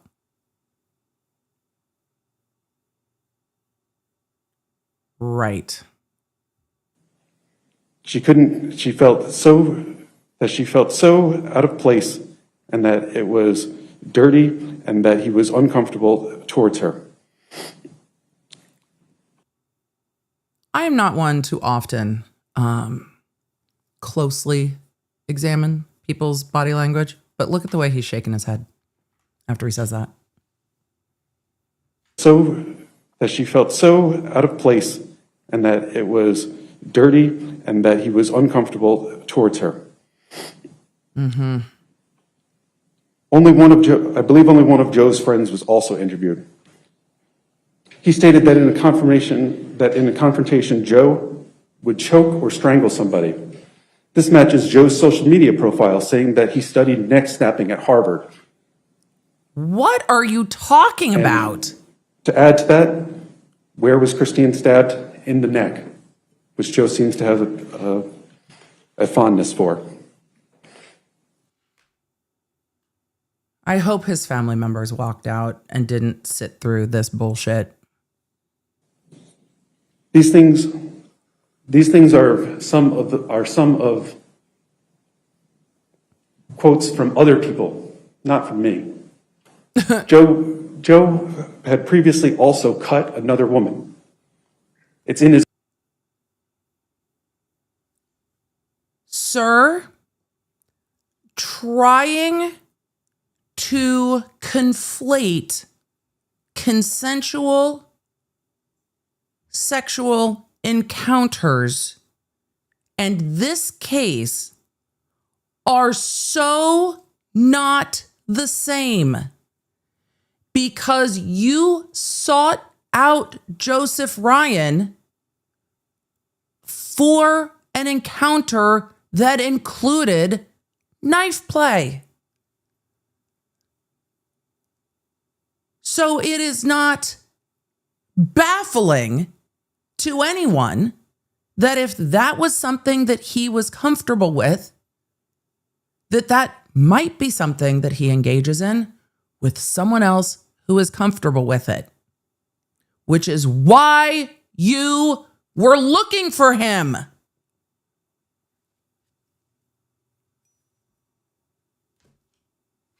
Okay. But it's not what Christine, you guys know, we watched the trial. I don't need to tell you. The fact that he can't even get his story out with any emotion, with any true force, really says a lot, doesn't it? His own messages in his own words that he was attracted to that.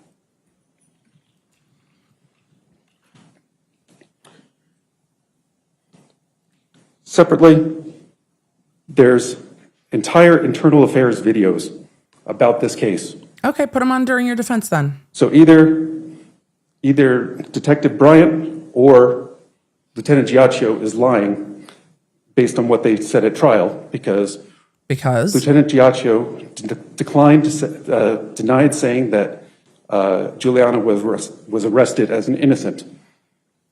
God, it really sucks when your body won't let you get the words out, doesn't it? Meanwhile, Detective Bryant said that was brought up to him by Giacchio in his internal affairs video. Both of them are under oath. So one of them would be committing a Giglio violation.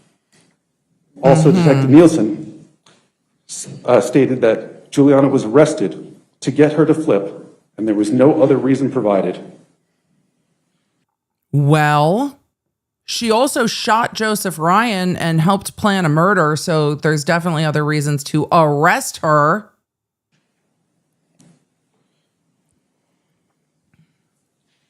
You know, Christine was a wonderful and loving person. Just as you heard from many of the people here, she was a loving and compassionate nurse. During COVID, she volunteered to take your face isn't giving grief, though, dude. Look at it. If you're listening in the background, this is wild. Christine was a wonderful and loving person. Just as you heard from many of the people here, she was a loving and compassionate nurse. During COVID, she volunteered to take care of many of the people that were sick and struggling. She signed up for extra shifts. She signed up for vaccination clinics. She cared for her daughter. She enrolled her in dance lessons. She was there for her daughter? You can't even talk about your daughter. There is no grief here. Just rage. her recitals. I loved her very much. Despite what you may think of my affairs, our marriage worked for us. It wasn't something that I looked to end. It was told to other women that I was never going to leave Christine. That was always how it was said. And that's how it remained, didn't it? You were never going to leave Christine. Accurate. Christine cared very much for her family and friends. I'm not trying to diminish in any way what her life was. She truly was a caring mother, a caring wife, a loving nurse. And yet. But I am not responsible for her death. You couldn't even say This that. is not a knife that I ever held in my hand, and I never stabbed her. Thank you. Look at his nod. He was like, I got that one out. I got that out. I got that out. Look at him. He's so proud of himself for being able to say, I never stabbed her. But I am not responsible for her death. This is not a knife that I ever held in my hand, and I never stabbed her. Thank you. He couldn't even say, this was not a knife I never held in my hand without shaking his head.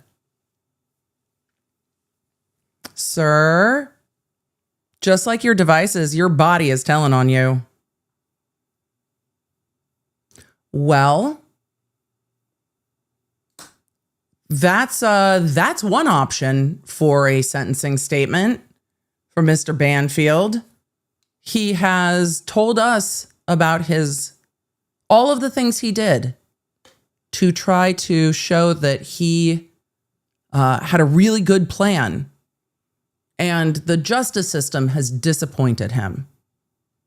I'm disappointed it took him so long to arrest him. So I guess he's going with maintaining his bullshit. I'm sorry. Perception of his own innocence, because there was no grief there. And I understand that you might get rage, like righteous indignation from someone who's saying, I did not do this. But that's not what came across. I can't wait to see what Judge A has to say. All right. Mr. Banfield. All right. Miguelina, will you let the app know that we are moving on to Judge A's statements to Mr. Banfield? Because, damn, I can't wait. A jury of your peers, after hearing all the evidence, has found you guilty of count 1 of the indictment 2024-666, aggravated murder of 2 people in the same act or transaction.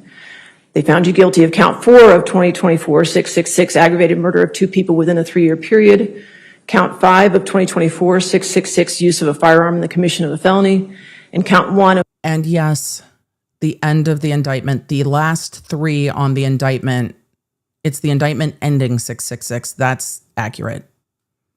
There are 2 indictments here, but the first indictment is for that. There's also a child endangerment. 2024-873, child endangerment. In accordance with Virginia law, although you have been found guilty of 2 counts of aggravated murder, the court can only sentence you on 1 count of aggravated murder, which will be count 1 of 2024-666. The statute requires a sentence of life imprisonment on this count, which is now the highest penalty one can receive in the Commonwealth of Virginia. This exact statute was our capital murder statute until Virginia abolished capital punishment in 2021. You should understand you were found guilty of crimes that would carry the sentence of death. Oh, the feed. There were some issues with the feed for everybody today from the pool, but she is letting him know that he has been found guilty of a charge that would have carried the death penalty, but for Virginia abolishing the death penalty in 2021. The only option here is life without parole. It is life, period. Understand you were found guilty of crimes that would carry the sentence of death. Yeah, that was the feed that buffered. That reflects the severity of your crimes and your actions. Life in prison is a punishment reserved for a very small number of individuals. Those whom the community has determined should never walk free again. It is a harsh sentence, but in this case, it is a justified one. In the 18 years I've been on the bench, I have seen hundreds of defendants appear before me, and I have had the arduous task of sentencing these individuals. In the vast majority of these cases, people made mistakes, were struggling with substance use disorders, or acting in anger, choosing violence in a moment that changed everything. They were not inherently bad people, but they made terrible decisions and suffered. I feel like Judge A is just speaking my experience into existence as well, because this case is rare. And I love that she's pointing it out to him and setting up there are a lot of cases born out of really bad decisions in a moment. This isn't that. Oh, Judge A. Everything. They were not inherently bad people, but they made terrible decisions and suffered the consequences. Sentencing in those cases is difficult. It weighs on me, often long after the hearing is over. Here it doesn't. Only 2 times prior to today have I encountered something different in my courtroom. 2 individuals that carried no remorse, calculated, and planned their violent crimes and left. She's going to say it's him and Juliana, right? She's going to say it's him and Juliana that are the most devoid of emotion, cold-blooded, calculated murderers. Only 2 times prior to today have I encountered something different in my courtroom. 2 individuals that carried no remorse, calculated, and planned their violent crimes and left many victims and devastation in their path. As I listen to the evidence in this case and listen to your testimony, it is apparent that I am once again looking at that same kind of evil. Yep. The disregard of the life of your wife, someone you supposedly loved, is almost unfathomable. Scheming for months a master plan involving so many moving parts, including deception and manipulation, luring a completely innocent man into your deadly trap, continuing on after the murders without a care, and not once thinking of the impact on Christine's daughter, the unspoken tragic victim of your behavior. Good for you, Judge A. You did not just take her mother from her, you placed her in the middle of the horror you created. His face changed quite a bit after she called him evil. Depraved also works for me, because it is an evil act that most can't even fathom. I love that Judge A has refused to acknowledge his paternity, because a parent doesn't do that to their child, and has talked about him placing his daughter, Christine's daughter, Valerie, in the middle of the horror that he created. Once a master plan involving so many moving parts, including deception and manipulation, luring a completely innocent man into your deadly trap, continuing on after the murders without a care, and not once thinking of the impact on Christine's daughter, the unspoken tragic victim of your behavior. You did not just take her mother from her, you placed her in the middle of the horror you created. She is young now, but one day she will understand your true self, and she will understand what you took from her, which is everything. The loss of her mother, who will never be a part of her life as she grows, the loss of her family and the security she lived under. All of this is lost based on your calculated and selfish behavior. It is impossible to comprehend what Joseph Ryan experienced, seeing you enter the room, being shot in the head, blinded, hearing you instruct the co-defendant to shoot him again. Yeah. And Christine, to imagine her final thoughts as she initially thought you were there to save her from what she thought was a brutal attack, and then to see you over her stabbing her again and again with a knife in her neck. Her final realization that this was all you're doing, and in her final moments thinking of her daughter. Terrific.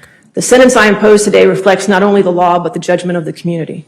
The jury did not find you credible on the stand. To testify as you did shows the court that you still think that you are the smartest person in the room. Get it! One would hope that someday you will become... Oh, Judge A! We're going to hear that again. Yep. His statement today shows that he still thinks he's the smartest person in the room. The jury did not find you credible on the stand. To testify as you did shows the court that you still think that you are the smartest person in the room. One would hope that someday you will become tortured by what you have done to Christine, Joe, Christine's daughter, and their families. But nothing I have seen suggests that you will. The level of cruelty, calculation, and inhumanity in this case reflects something far deeper than anger or impulse. Yep. It reflects evil, which is why I carry no burden and find no hesitation in sentencing you to life. On count 1 of 2024-666 aggravated murder, I sentence you to life in the penitentiary for the rest of your natural life without the possibility of parole, without good conduct allowances, or any earned sentence credits or conditional release. On count 5 of 2024-666, use of a firearm in the commission of a felony, I sentence you to 3 years in the penitentiary, which is a mandatory term and cannot be suspended. Since it is required by statute, an additional 6 months is ordered and suspended for post-release probation, which is a nullity in this case, but is required to be part of the sentence.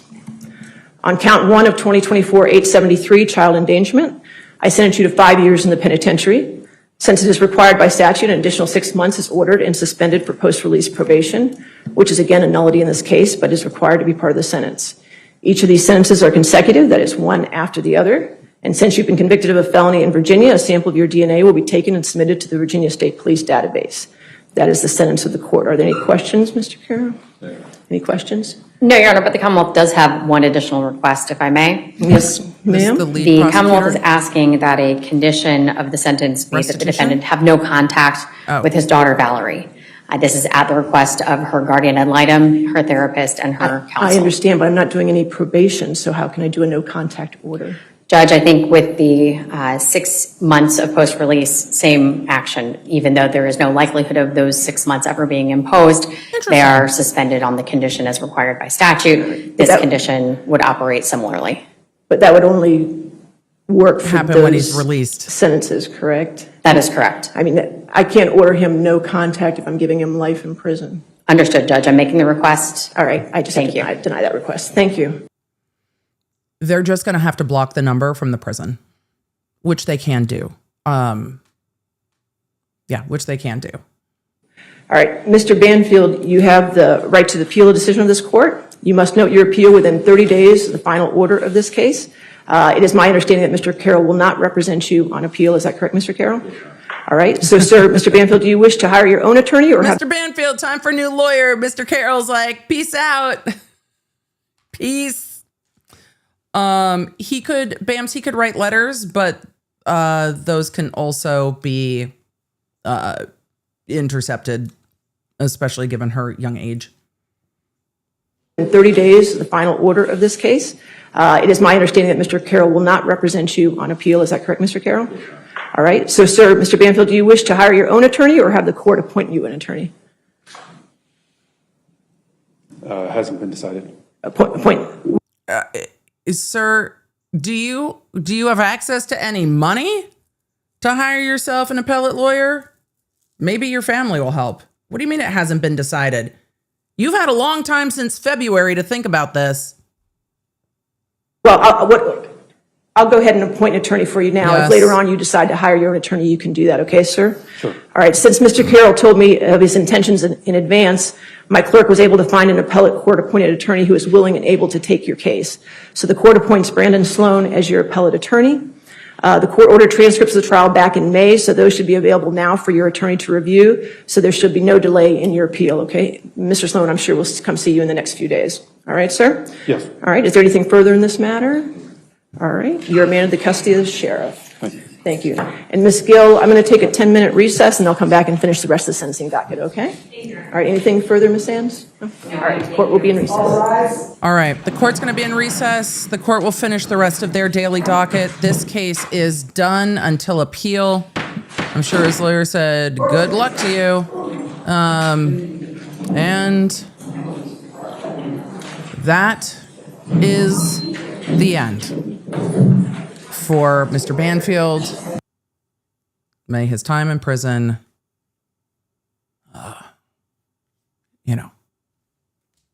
give him the opportunity to reflect upon what he did.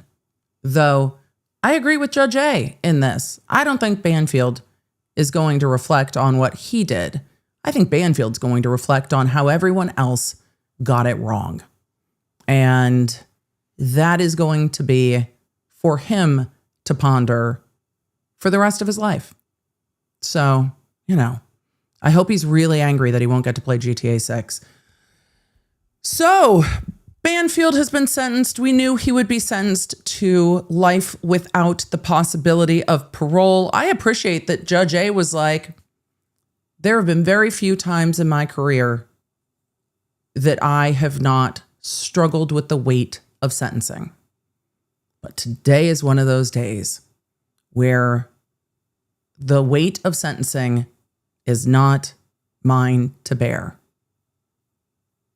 And there are so many cases, especially when you're a bench officer and depending on what you practiced beforehand, there are so many cases that are exactly what Judge A said. People are making really bad decisions in a moment. This isn't that. This was a calculated, cold-blooded murder that is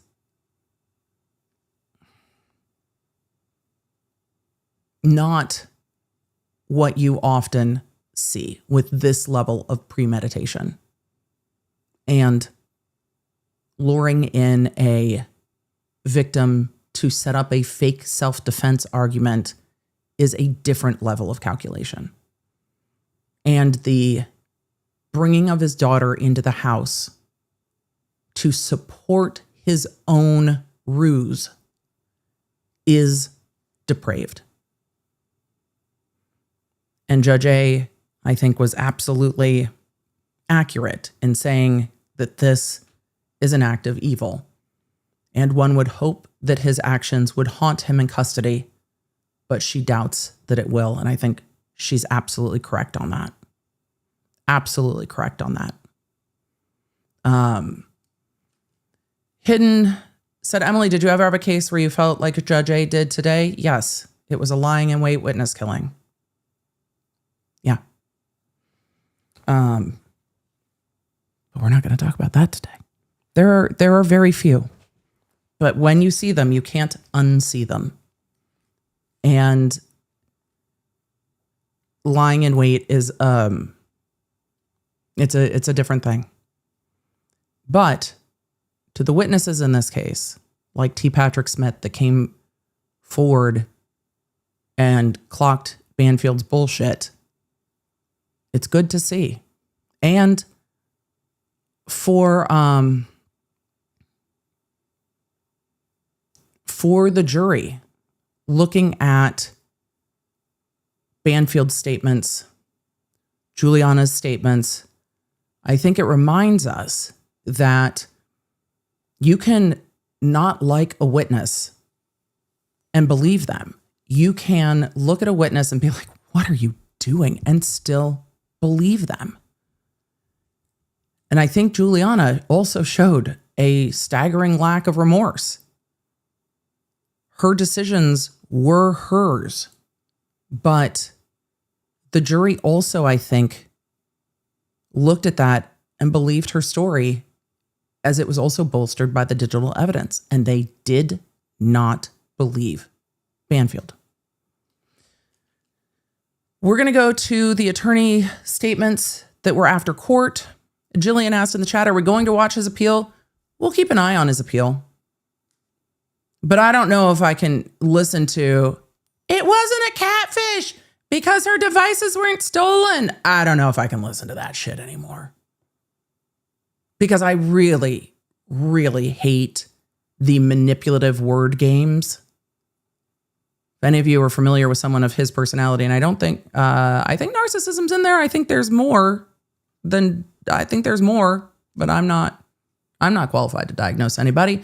I just have strong pattern recognition. But the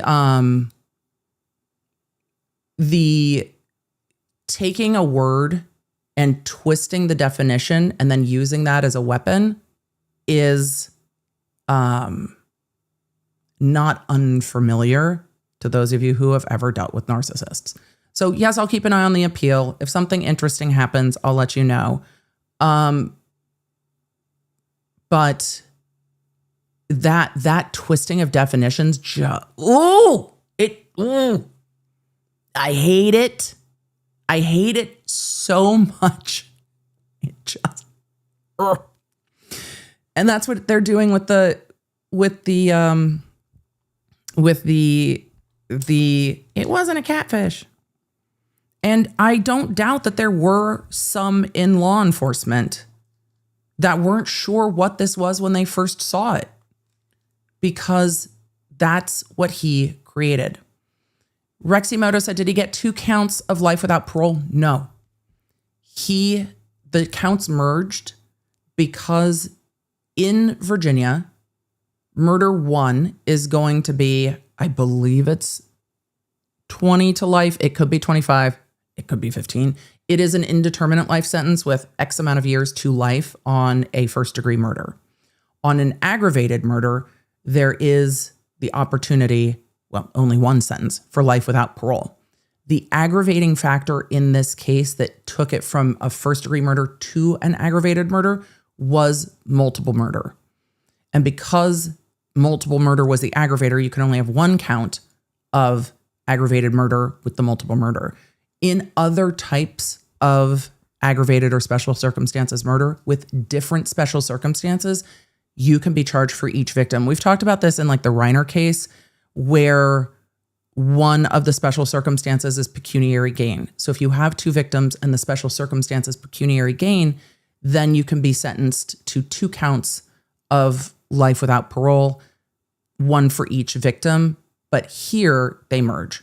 Hopefully that helps, because he was also sentenced to time on the child endangerment and the gun.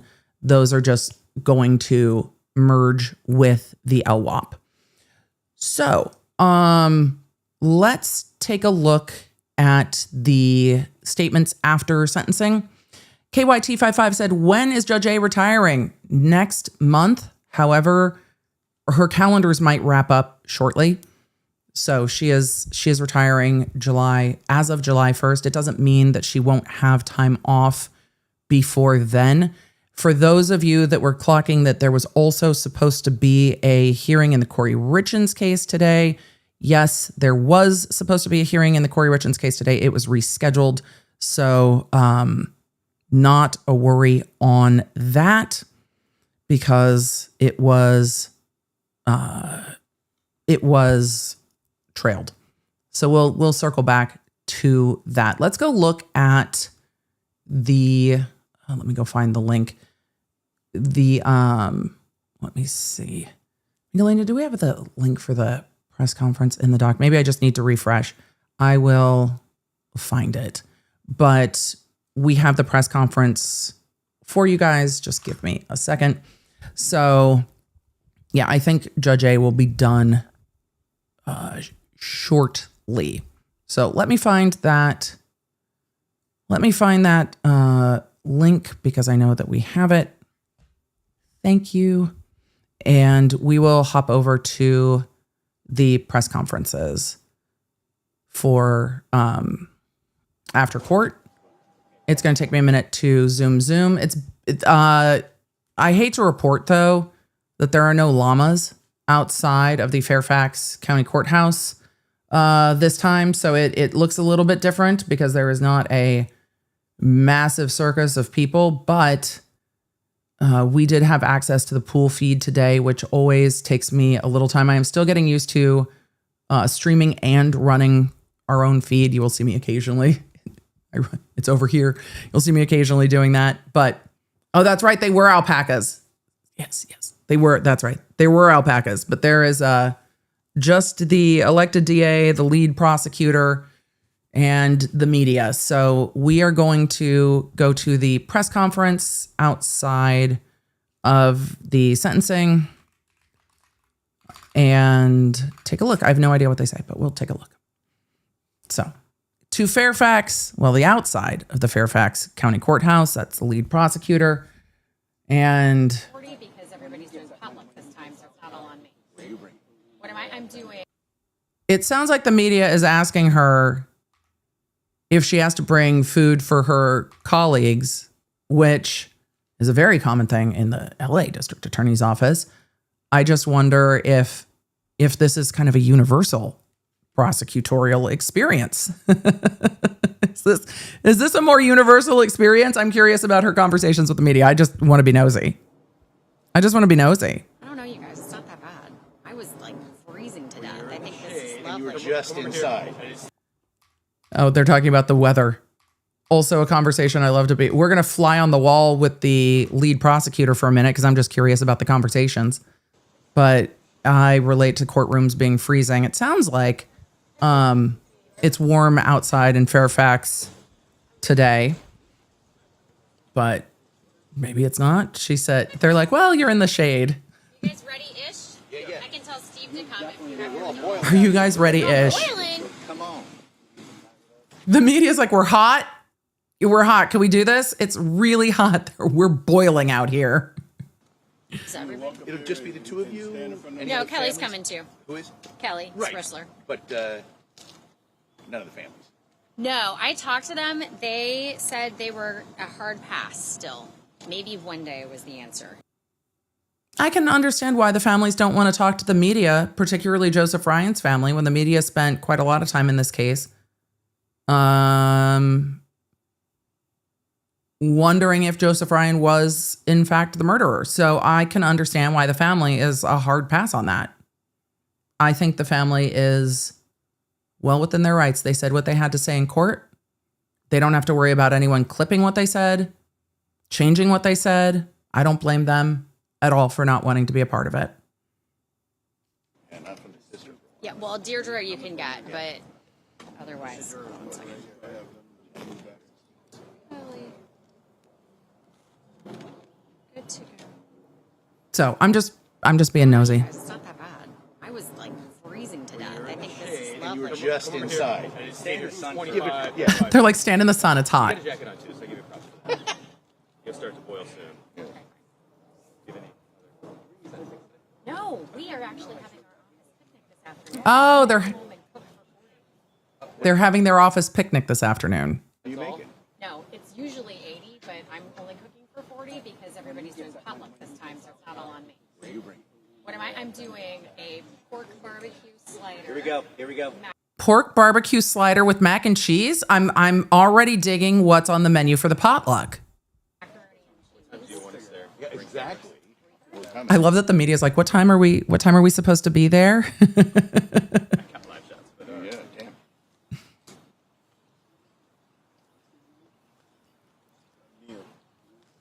We never did we have office picnics? No picnics. I don't think there was we did a lot of food together in offices. Different offices have different traditions. We did a lot of food together. We did gift exchange. We did all kinds of stuff, but we did not really do picnics, and they were never the whole office because we were at so many different courthouses. So those went courthouse by courthouse. And some of the holiday parties, just those are things that should never be mentioned outside of those that were there. Emily, you remember those well. Well, one of the most epic ones was while I was pregnant. So yes, I remember very well.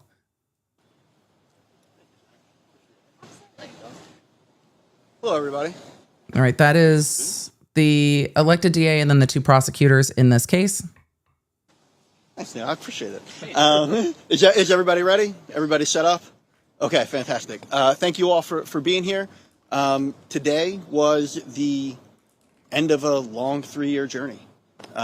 We were able to, at conviction and now at sentencing, really get justice for Christine Banfield and Joseph Ryan.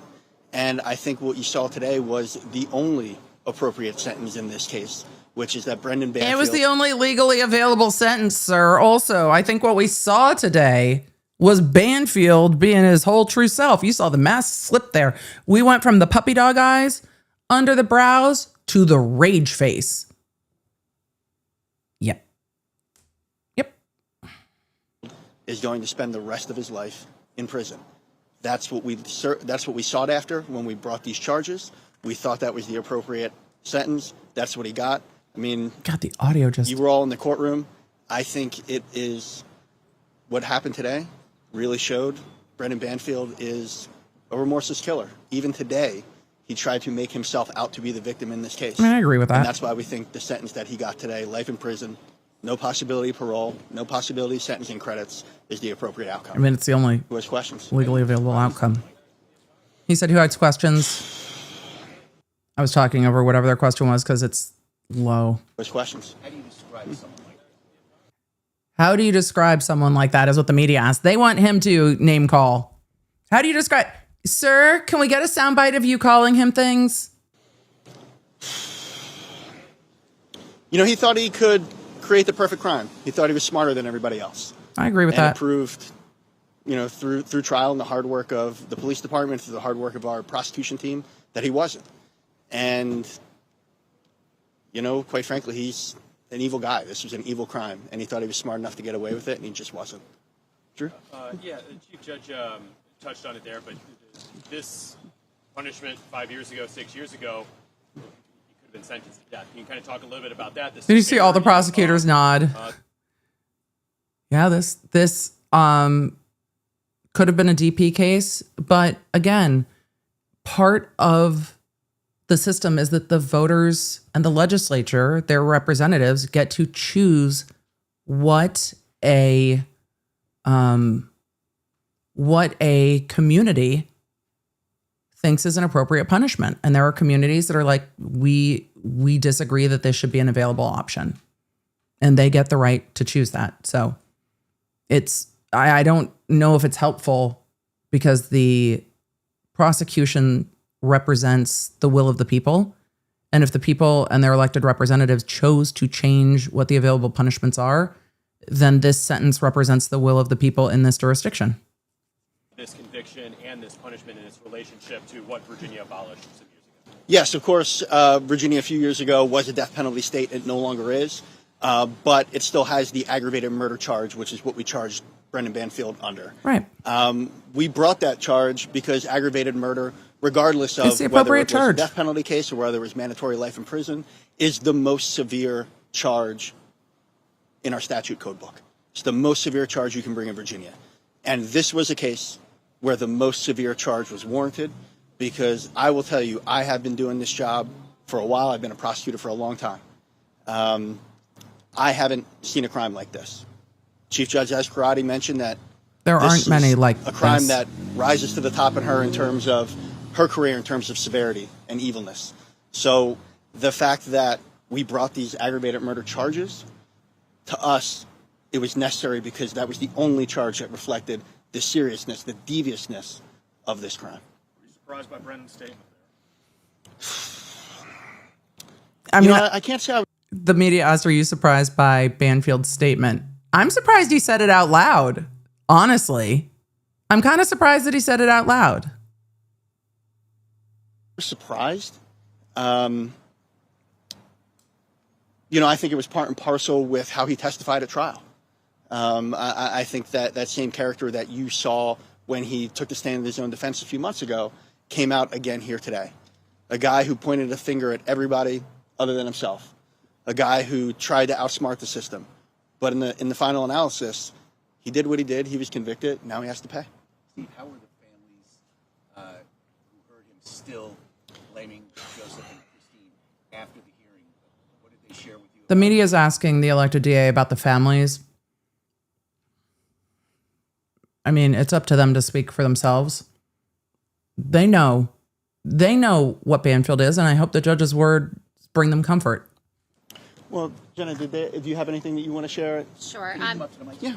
The families have been through so much. They really struggled with the ins and outs of the motions that preceded the trial. They sat through weeks of testimony where their family members were slandered, to be completely honest. So today they found closure, and I think they were at peace, but with so long a haul to get to this point, there was no explosion of emotion, if that answers your question. There was no final breath of relief. They've been through a lot, and they've been through it all, and I think they're ready to move on. I imagine it's going to take them some time because that was a rude pause. Sorry. The appeals will come. I don't see anything in this case that I'm like, ooh, I'm interested to see how that goes on appeal. I don't see anything, but maybe there was something in pretrial that we'll see on appeal, but I think the family should be able to start to put this chapter behind them, knowing that he will never get out of prison again. Final breath of relief. They've been through a lot, and they've been through it all, and I think they're ready to move on. Or anger that he's still telling that story? No. They're not surprised by anything with this man. The media asked if there was anger that he's still telling this story. I mean, it is what it is, right? There was nothing that he has done at any point in this process that made sense or that showed the remorse that they expected to be shown. Yeah, there's no remorse. So no, today was just more Brendan Banfield being Brendan Banfield. More Brendan Banfield bullshit, ma'am. And I think to Jen, I would like to think her brain for a moment. I would like to think that for a moment her brain was like, this is just more Brendan Banfield bullshit. Mm-hmm. this point, we see that in these types of cases.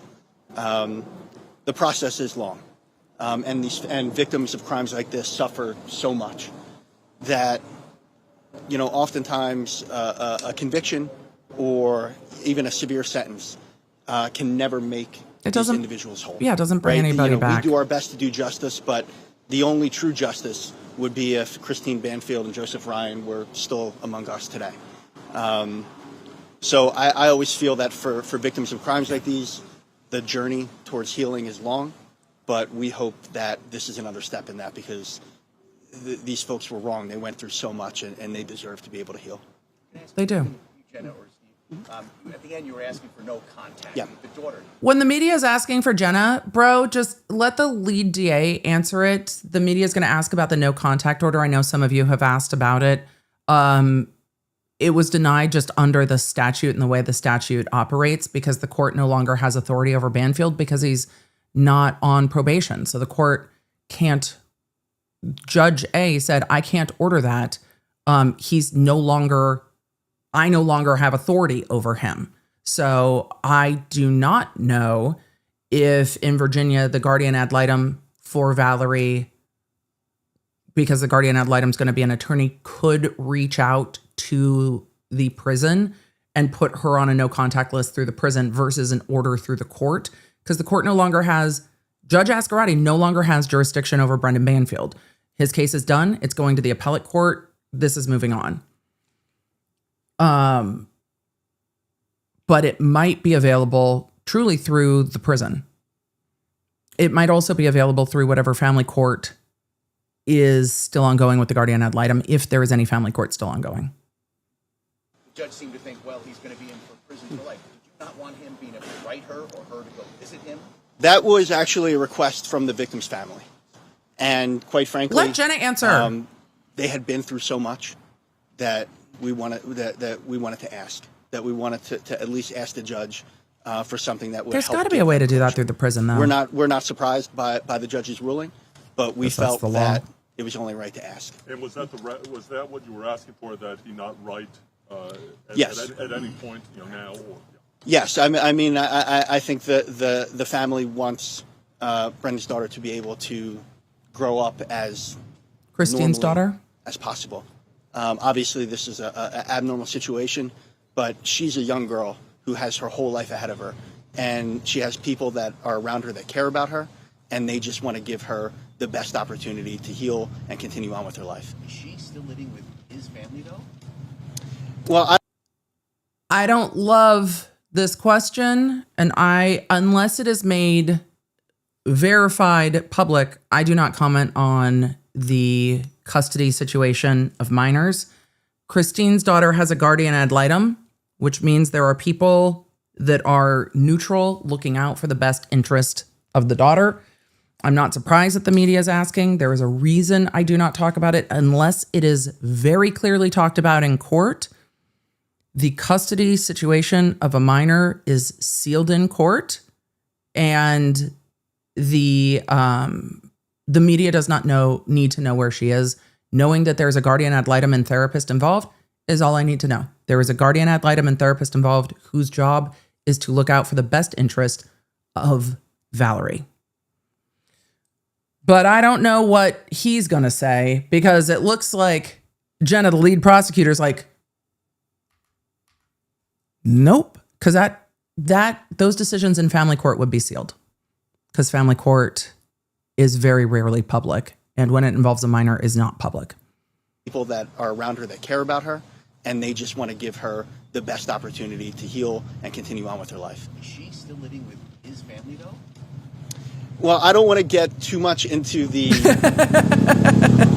Just come back real quick if you're listening in the background and look at Jenna's face. Jenna was not sure that her boss was going to do the right thing. And she was like, okay, good. He's not going to do. Okay, good. He's not going to do it. Because she had thoughts and was like, don't do it. Don't do it. And then immediately relaxed. Well, I don't want to get too much into the... Good job, boss. Good job, boss. So I don't want to get too much into the custody battle. I'd like to keep it to the criminal charge because it's in family law court regarding a minor, and it's sealed, and it's none of the media's business.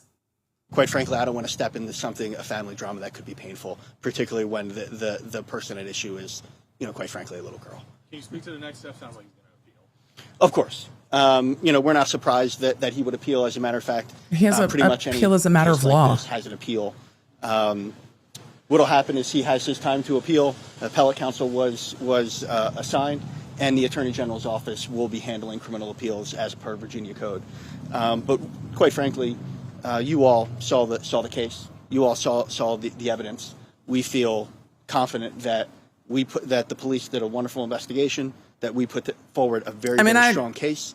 I still got some questions. Like, there are still some questions about the investigation, but this is not a Karen Reed type of investigation. This is, there seems to be some departmental drama. And I'm curious, but I don't think the interdepartmental drama and the departmental drama between the department and the DA's office, I do not think, based on what we've seen, that it undercut the evidence that we saw in this case, though it might explain at times why the evidence in this case was presented the way it was, and why at times this case was presented in a more narrow fashion. However, if there are things that happened pre-trial that we do not know about, then we will see that on appeal, and maybe then we will dig into it more, because there's definitely something there. But it is not something that came to light during this trial in a way that caused me grave concerns. But I might change my mind on appeal. Baby said he doesn't have an appellate lawyer yet. He does. Judge A appointed an appellate lawyer for him before he walked out of the courtroom. We already heard yesterday the defense make these arguments to overturn the conviction. They were rejected roundly by the judge, and we expect to prevail at appeal as well. Are there sometimes disputes within an investigation of what the evidence? The media is asking if there are sometimes disputes within an investigation about what the media or what the evidence shows. Yeah. Actually shows and proves. So is this not uncommon? Well, to be honest, I think in this case, a lot of that was really blown out of proportion. I think what you have typically, as somebody who obviously has been involved in a lot of investigations, is you start wide, and as you get more things, you're testing theories, right? So essentially it is not that there were disagreements, it's just... I just have to say that the rise in prevalence of this kind of awesome evergreen color in vehicles, Emily, ADHD, yeah, ADHD. I fucking dig it. I really do. I'm enjoying that cars are getting a little bit more colorful again. I like it. Emily, are we in our green era? Well, yes. And I'm ready for like a super green iPhone. But yeah, I dig the color of the truck that's driving by in the background there. Sorry, I got distracted. That as you get forward, as more doors close, you hone in. But the last thing that anybody wants a police department to do or prosecutors to do is immediately hone in on one theory before all the evidence is in, right? So I think what happened in this case is normal investigatory procedure, tried to get blown out of proportion as part of a defense strategy, which is their fair play choice, to them. right? When you're a defense attorney and you're on trial, you're doing everything that you can for your client, who is the defendant. But what we saw here is what you would see in any big high profile case. Yeah. If I may ask Yeah. an unrelated question, just your response to the congressional letter. To all of the chat who just said, Emily, green hair would look great on you. I can assure you that it does not. I also have a lot of swimmer-related hesitancy with regard to green hair. I love my purple. It goes so well with getting to wear green. If the green hair clashed with wearing green, it would get harder. But yeah, I was a swimmer and water polo player for a lot of my life, so I have emotional struggles. Yeah, it is. I forgot what the media asked. I got distracted by myself reading chat. File case. Yeah. If I may ask Yeah. an unrelated question, just your response to the congressional letter being sent out. Your response to congressional letters being sent out? What are we talking about? Yeah, it is. I got to tell you, it is amazing to me that Congress doesn't have anything better to do than harass the people in charge of the justice system of the country's safest large jurisdiction. Bar none. Sorry for all of those local to Virginia that have any idea what he's talking about. This is not about the case. I have no idea what he's talking about. Whatever's happening locally, sorry, I have no idea. Cities and counties that are led by Democrats, Republicans, trying if they're local. Miss me. Thanks. That's the All right, last thank you. question. Thank you all. That's it. We barely got to hear from the lead prosecutor. And the media's like, what's going on? Sounds like politics. I want to hear more about Banfield. Where was Deputy Queen today? I miss Deputy Queen. That's what I think of that letter. Anything else? Great. All right, thank you all for being here. I really appreciate it. Thanks. Yeah, you too. Step on by. They want invites to the barbecue. The reporter that followed the lead prosecutor, I dig her bag. I like kind of the leather, the briefcase with the shoulder strap. Dig it. It needs like a top handle strap too on the back, but I like it. We missed Deputy Queen. You were missed. How do you abandon us during Pride Month, Deputy Queen? Yes, Queen. We miss you. It seems like that is all from outside the Fairfax courthouse in Virginia. What more can the prosecutors really say? Because at this point, it is what it is. The strongest punishment in Virginia is life without the possibility of parole. LWOP, life, period. And that's exactly what Banfield was sentenced to. Judge A. God, Judge A does not disappoint. Judge A was, I feel like my first full trial, and there's still a few days missing that we're going to try to pick up this summer, and I've been meaning to do that, but don't worry, we'll get there. Judge A was the first full trial we watched together as we started doing trial streams. I have a fondness for Judge A. I don't always agree with Judge A on the way that we differ in seeing hearsay. However, when it comes to what the rules are in Virginia and how Judge A rules her courtroom, I love Judge A. I think there are times with every single judge, any lawyer is going to say, I'd like to see a different ruling on this. I might want to see a different ruling on that. Overall, what I appreciate about Judge A is how incredibly consistent Judge A is and unflappable. I love the judicial demeanor. I love the way we have seen Judge A navigate both criminal and civil cases. I hope that Judge A enjoys a well-deserved and well-earned retirement, because that is absolutely fantastic. So I just love Judge A. And it was nice to get to see one of her last trials, because because this ended in February, it is unreasonable for me to believe that Judge A didn't have trials as the long cause trial court site judge between February and now. I'm sure that she did, but it is, we're just a couple weeks away from her retirement. And I am sure that the citizens in Fairfax, when they see Judge A out to eat, are just like, you're great. Because it's not often that we get to watch our jurists.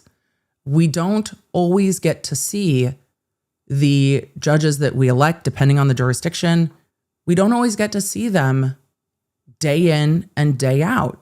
And it's nice to get kind of a window into what's going on in the courtroom. And Judge A navigated different types of cases well.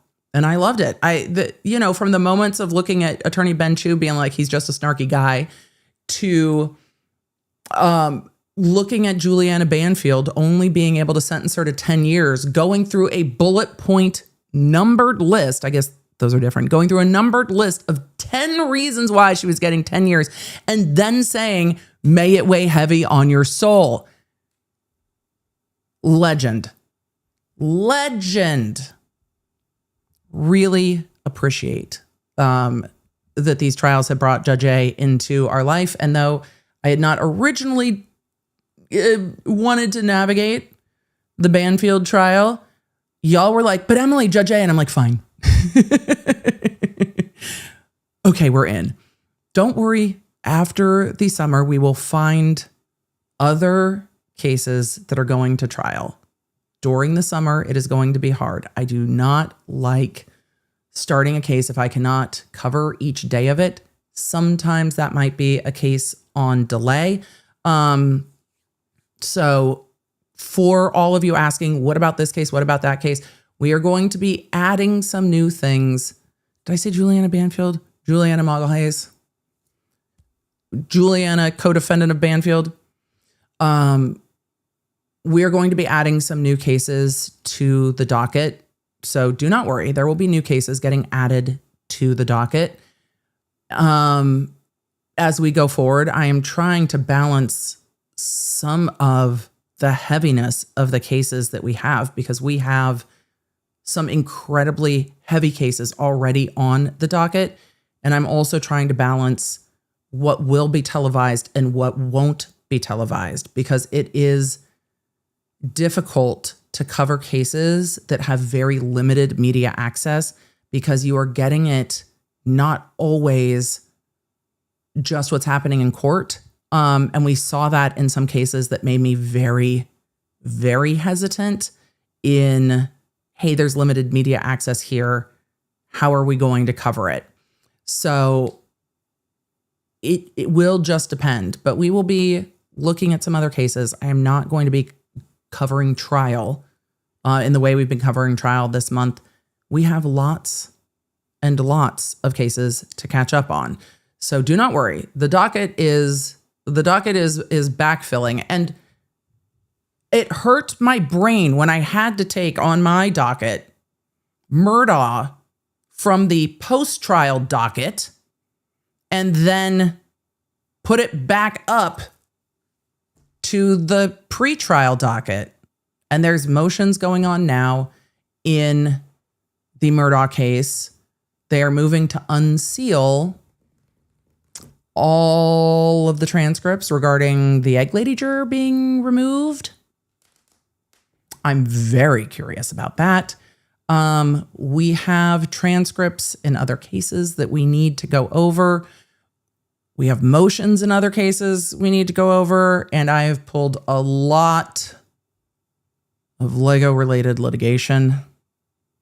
Just a lot of Lego-related litigation. We're going to go through the litigation. Not all the videos. We're going to go through the litigation. I just don't know exactly when.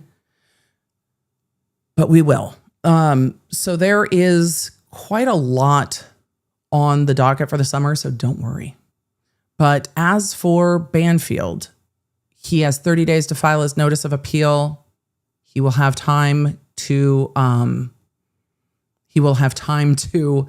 then file his appeal, hire a new attorney if he wants to, or whatever.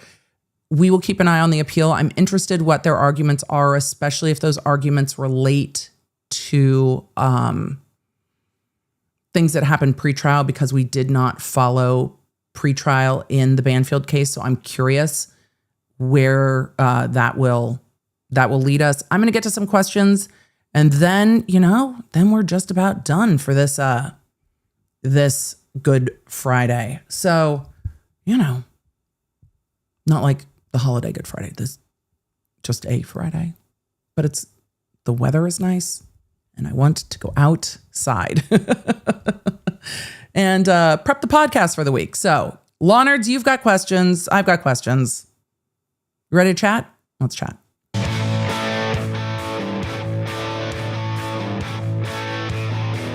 Let's chat, Law Nerds. Oh, Banfield. I mean, if we're going to get a Friday together, I appreciate it. YYA Christina, sorry. Virginia abolished its death penalty in 2021, I believe they said. So it was a recent change, but that is up to the voters in any given jurisdiction. The legislature can change the laws on the books. If the members of a state or community are like, we don't want to do this, or we don't want to spend the money on this, life without parole is sufficient for our jurisdiction, we're fine with it. Or, hey, this isn't being carried out anyway, so having all of these extra appeals and the cost of all of the extra appeals doesn't even make sense because we're not carrying this out. We haven't carried it out. We're more comfortable with LWOP. Let's just do that. They're allowed to do so. And Amelia asked a really interesting question following up on that, saying if the DP is voted back into the state, I'm just going to go with any state, can the case be considered for the DP? Then no.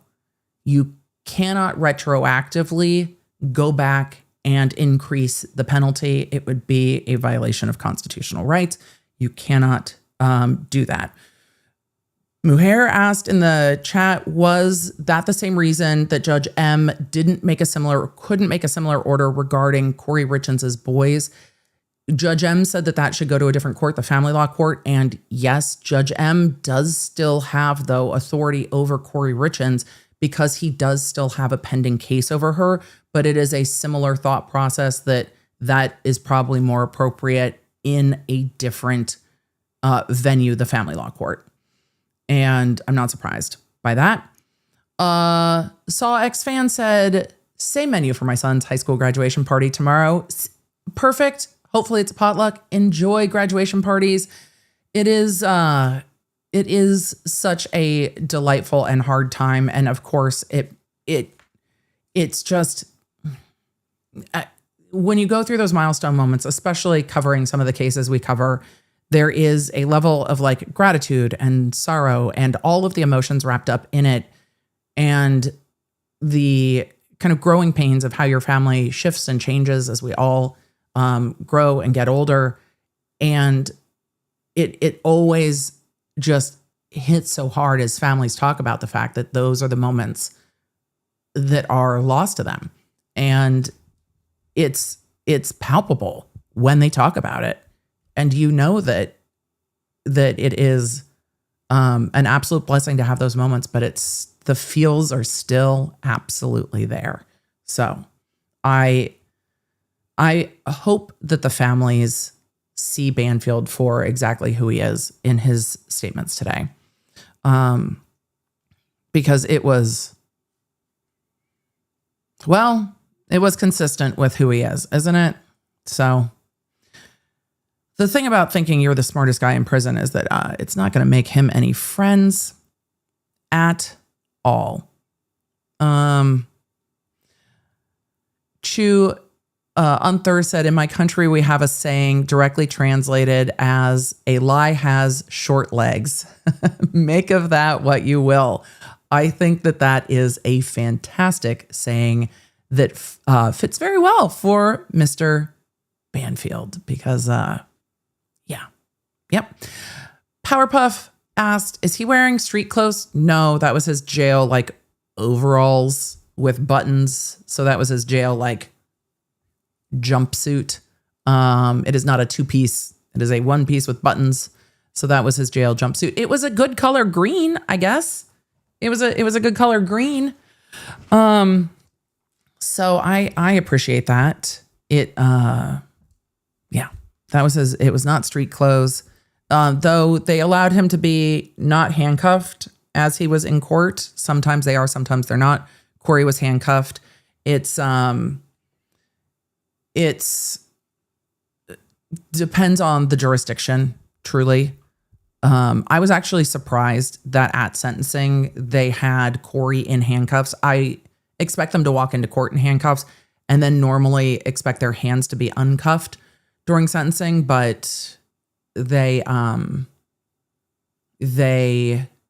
vary on how they treat that in court by jurisdiction. Amanda said, that was green. I saw dark navy. You know, it might have been the way I saw it on my screen because the court camera's white balance is normally all skewed because of the overhead lights. But on my screen here, it looked green to me. However, different screens may vary. And there were times in court where it shifted and I was like, is that actually like a darker gray blue? But yeah, it's just going to depend on, I guess, cameras, but it looked green to me. Then again, sometimes I see when you guys share that you were watching me on your screens, how different sometimes my background looks depending on different screen settings. So it just depends. So let's see.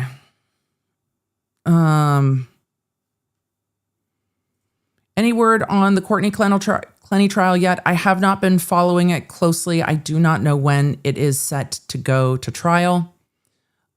June is also dairy month. Please pray for us farmers. It's been a very rough spring here in Ohio. Good luck. I imagine all the rising costs of everything is not easy at all. In addition to everything else. Let's see. Mildred said, dude, is anyone going to get to play GTA 6? I mean, fair point, but it's definitely not going to be Banfield. And I did not expand much when I poked at him being a failed streamer. But at one point he had been streaming. I don't remember exactly which game it was. Some of you might, but he had been streaming on YouTube or streaming on Twitch and then uploading it on YouTube. But he had been, and those videos remain of him streaming. Like a tower, was it a tower defense type game? Clash Royale? Was it Clash Royale? Clash of Clans? It was one of those. I don't remember which. So it was one of those. PETA said, Emily, go purple hair again. In real life, it's harder to see on screen, but underneath all of this, it is purple, but it is hard to see because it is not bleached and then purple, and it is not like the most vibrant purple, but I'm letting some of the gray grow out and then purpling it like at the ends, but it is much easier to see in the sun. So we will get some more vibrant purple in there on the ends, but I definitely want to let the top grow out. Exhausted PhD. Emily, I'm getting married soon. Any advice? I think my best short marital advice is remember that the strength of the partnership comes first. And that can be difficult because relationships are always an ebb and flow. But if both of you put that first, it makes it easier to sometimes take a breath and be like, okay, we are putting this first because it is an ebb and flow. Having really open and clear communication. And then when there are disagreements or arguments, Make sure that you also agree on the way you're going to handle those through frustration. Do both of you need to talk it out? Do you need to walk away and talk it out the next day? Talking about how you resolve disagreements and frustration and anger can help, because if you are in life, life has ups, downs, and all arounds. But knowing how you're going to navigate those things together and talking about what works for both of you is the most helpful. Also, I'm a big fan of a separate sink. Big fan of a separate sink. Big fan of a separate sink. Big not fan of TVs in the bedroom or phones. Like books, yes. Sometimes phones if everybody agree. And then find things you enjoy doing together. And know that it is also okay to have things you enjoy doing, maybe not together, so that there is also room for friends and relationships. But if you put the two of you first, you can work out just about everything else. Does Dr. B ever yell objection in a disagreement? No. But normally, I think we have both started to favor pause. Like pause. I'm a big fan of separate bedding as well. I'm a big fan of separate bedding. I know it's not for everybody. I'm a big fan of separate bedding. But also as a newlywed, I was in a much different, well, I was much younger, but also in a different space of like, I loved to cuddle. And now I'm like, I need to go to sleep. Don't touch me. I love separate blankets. Early on in marriage, people might not want to do that, but I do love a separate blanket and a separate sink. I love it. But remember, it doesn't really matter what anybody else thinks. You guys do you. And if it works for you, who cares?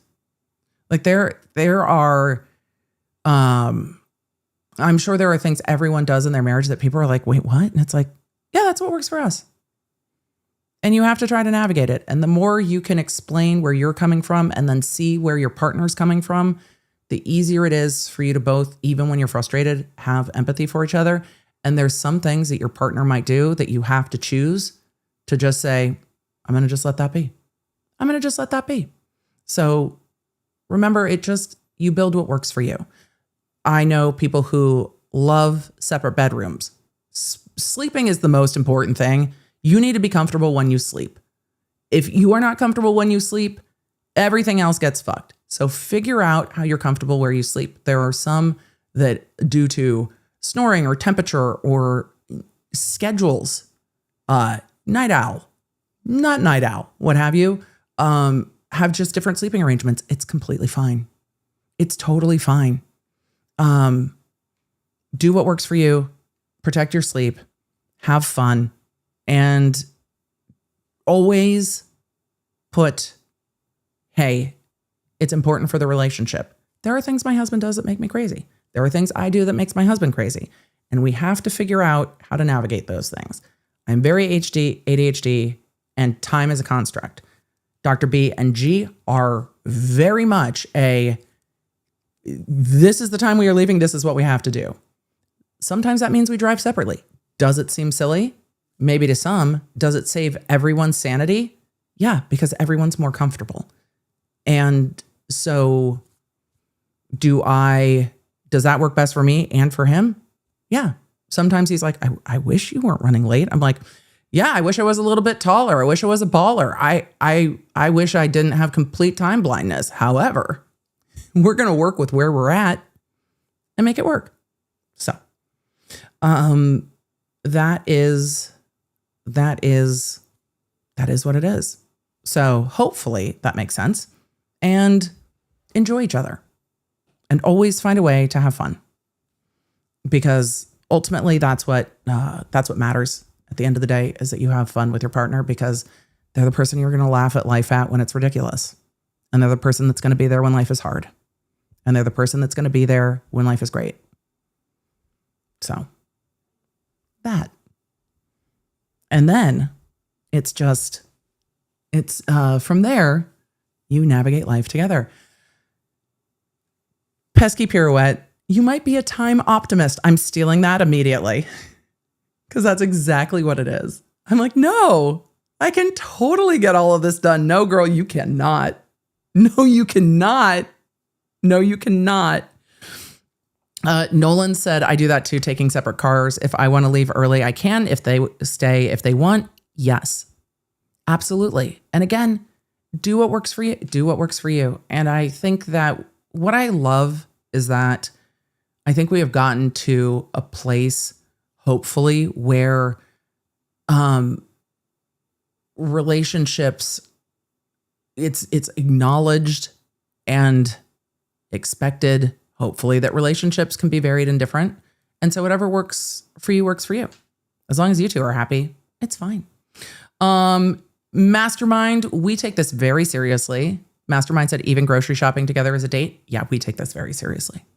We take our Costco trips together very seriously. We do not always shop together because there are times where the ADHD shopping and the Dr. B, like, I need to get what I need to get and get out shopping, do not always align. But there's definitely time where we're just like, well, we need to go to Costco. So let's go to Costco. And we do that. The other Dr. B, good to see you, said, EDB, you need another soundbite in your own voice from yesterday. Keep reading, Emily. I mean, I feel like I just yell it enough that I don't need to soundboard myself. I don't know how I feel about soundboarding myself, but it's fair. Maybe, maybe not. We'll see. Beginner Crafter said, I loved the blue and purple hair from the JD trial. It was harder on my hair than I would have liked for it to have been. It was fun, but it is not always easy on the hair. And as I get older, I definitely want the hair to be healthy. We're prioritizing that. So color depositing, yes, but we'll see. We've got some time. Also, I'm going to be in the water a bit more this summer, so I do not want to spend a ton of effort on the dyeing my hair because it will just it will just end up in a pool. So there's also that. We're trying to be realistic of life. Carrie said, so jealous of other people's pastries. Dr. B is lurking outside my window. He's looking at the garden. He's looking at the garden. Nunya said, the tall guy gets no big cookies today. Yeah, no big cookies in custody. I hope for Brendan Banfield that commissary does not have cookies for him. No cookies from commissary, Banfield. I hope nobody puts money on your books. May you be deprived of beef sticks forever. Hannah said, it's my 38th birthday. Got my free cookie. I'm ready. Happy birthday. I know we have some other birthdays coming up in the chat. I know Nishay's birthday. Nishay, you said your birthday was tomorrow. Happy early birthday. I know there are many law nerds celebrating birthdays, so congratulations. Happy birthday. Enjoy it. Blue Eyes Fairy said, cookie sharing post on the app. I'll put one up after we are done here. Justify Hero said, told my hubby last night that we need to get cookies for Law Nerd Cookie Day. He said, I got you, and tried to buy every cookie in the store. We love a supportive spouse. That's fantastic. It's like, what kind of cookies do you want? What kind of, do we need snickerdoodles? Do we need chocolate chip? What do we need? White chocolate macadamia? What do we need? Sprinkle cookies? She brought sprinkle. I fucking love a sprinkle cookie. She brought sprinkle cookies. Love a sprinkle cookie. Chu said, I wonder if we'll run short on the height jokes. Oh, for Banfield, never. Because he deserves all of the poking because it would just make him mad. And I'm not mad that it would make him mad. I'm not mad on how it would make him mad. So happy birthday. Let's see. Tracy says, the loss never stops at just the victim. The ripple effect is endless. My thoughts and prayers are with all of them. I agree with you. And you heard some of the impact statements today really talk about the ripples. Casey Cat, I am so sorry. Casey Cat shared, as someone whose 18-year-old brother and hero was murdered when I was 16, you learn the forgiveness isn't for the killer's sake. It's for your own. It will eat you alive. Otherwise, it takes time, though. And I think what I saw, or at least what I interpreted from Banfield's, not from Banfield's sentencing, but from Joseph Ryan's family's statements, is that they don't need to forgive him. They don't need to forgive Banfield. I think some of the forgiveness is for themselves of, I couldn't protect my loved one. And I think it's really hard to release yourself from that level of guilt that's not theirs to bear, but it's really hard to navigate that. And we saw Christine's sister share that struggle of like, intellectually, I know this, but emotionally, my heart and my soul that's missing my sister can't separate it, because you want to protect those that you love and you feel bad when you can't. And I think that's the direction for the forgiveness. Because Banfield didn't make a split-second choice. So I think I think letting themselves heal is hard, but appropriate, of course. Lucy, thank you for the 20 gifted memberships. Thank you to everyone who gifted memberships today. I appreciate it. Boss Baby said, Emily, your face is facing. Oh, I have no chill for Banfield. I have no chill for this dude at all. His testimony, I was like, ugh, I am done with this predator, because what he did is so horrific, just absolutely horrific. The Steph said, "Can we get a cookie emoji?" We can do that.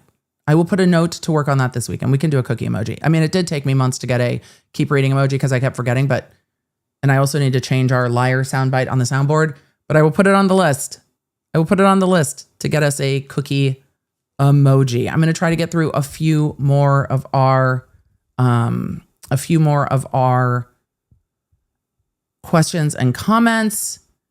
Katura said, EDB, I published my first fictional book today. Congratulations.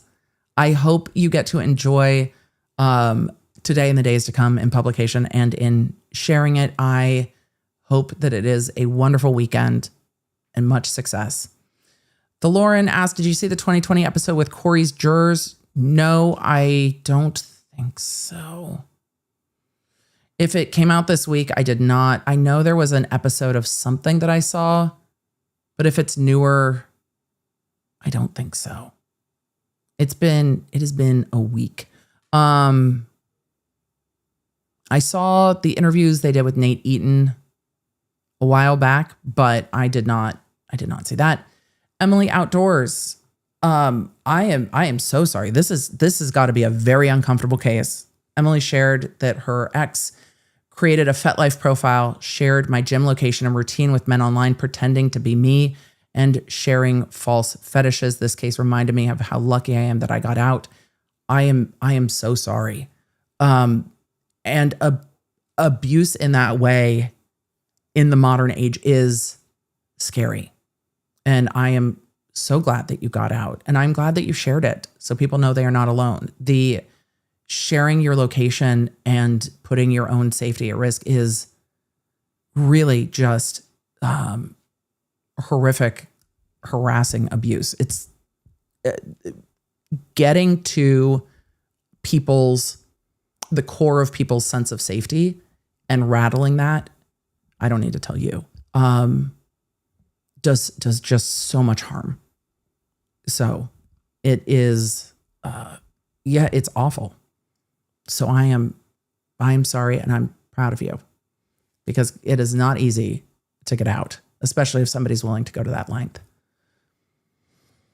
Next witness said, happy retirement to Judge A. We will miss her. We will definitely miss seeing her on these cases. And I'm glad that we've seen some other amazing judges. There have been more. There have been more judges that we have watched that I've really enjoyed than not. And I think that that's been really heartening to see how many judges we've watched that I'm like, God, I really enjoy this jurist. There's been a few that I'm like, what are we doing? But more often than not, we've really seen some great jurists. And I am really glad that that is the case, because you never know going into a case what the judge is going to be like. For those of you that are still having issues with the member emoji, we know we have let those that we can let know. It seems like it is an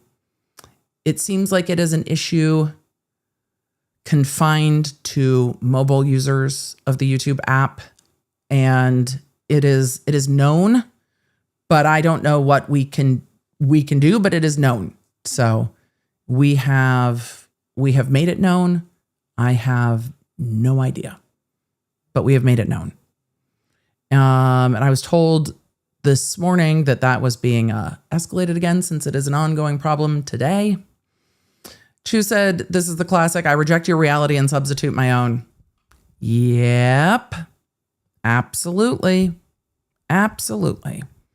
What we saw from Banfield. Leo said, of all the cases I've watched with the law nerds, I can't shake the horror of this one. The planning, treating people like pawns for his use, imagining the terror of what happened in that bedroom. Yeah. This one is, all cases are hard. There are some that are just on another level. And this is on another level of what people are capable of doing to each other. So I understand that. I'm glad that the trial wasn't longer than it was. I'm glad the prosecution did not go into more detail than they did. And I'm glad that we were able to kind of talk through this case together and see Judge A. And this was a pretty quick verdict, all things considered. So, yeah, there have been some hard ones, and homicide cases are always going to be hard. Unfortunately, it is where cameras end up in the courtrooms the most. But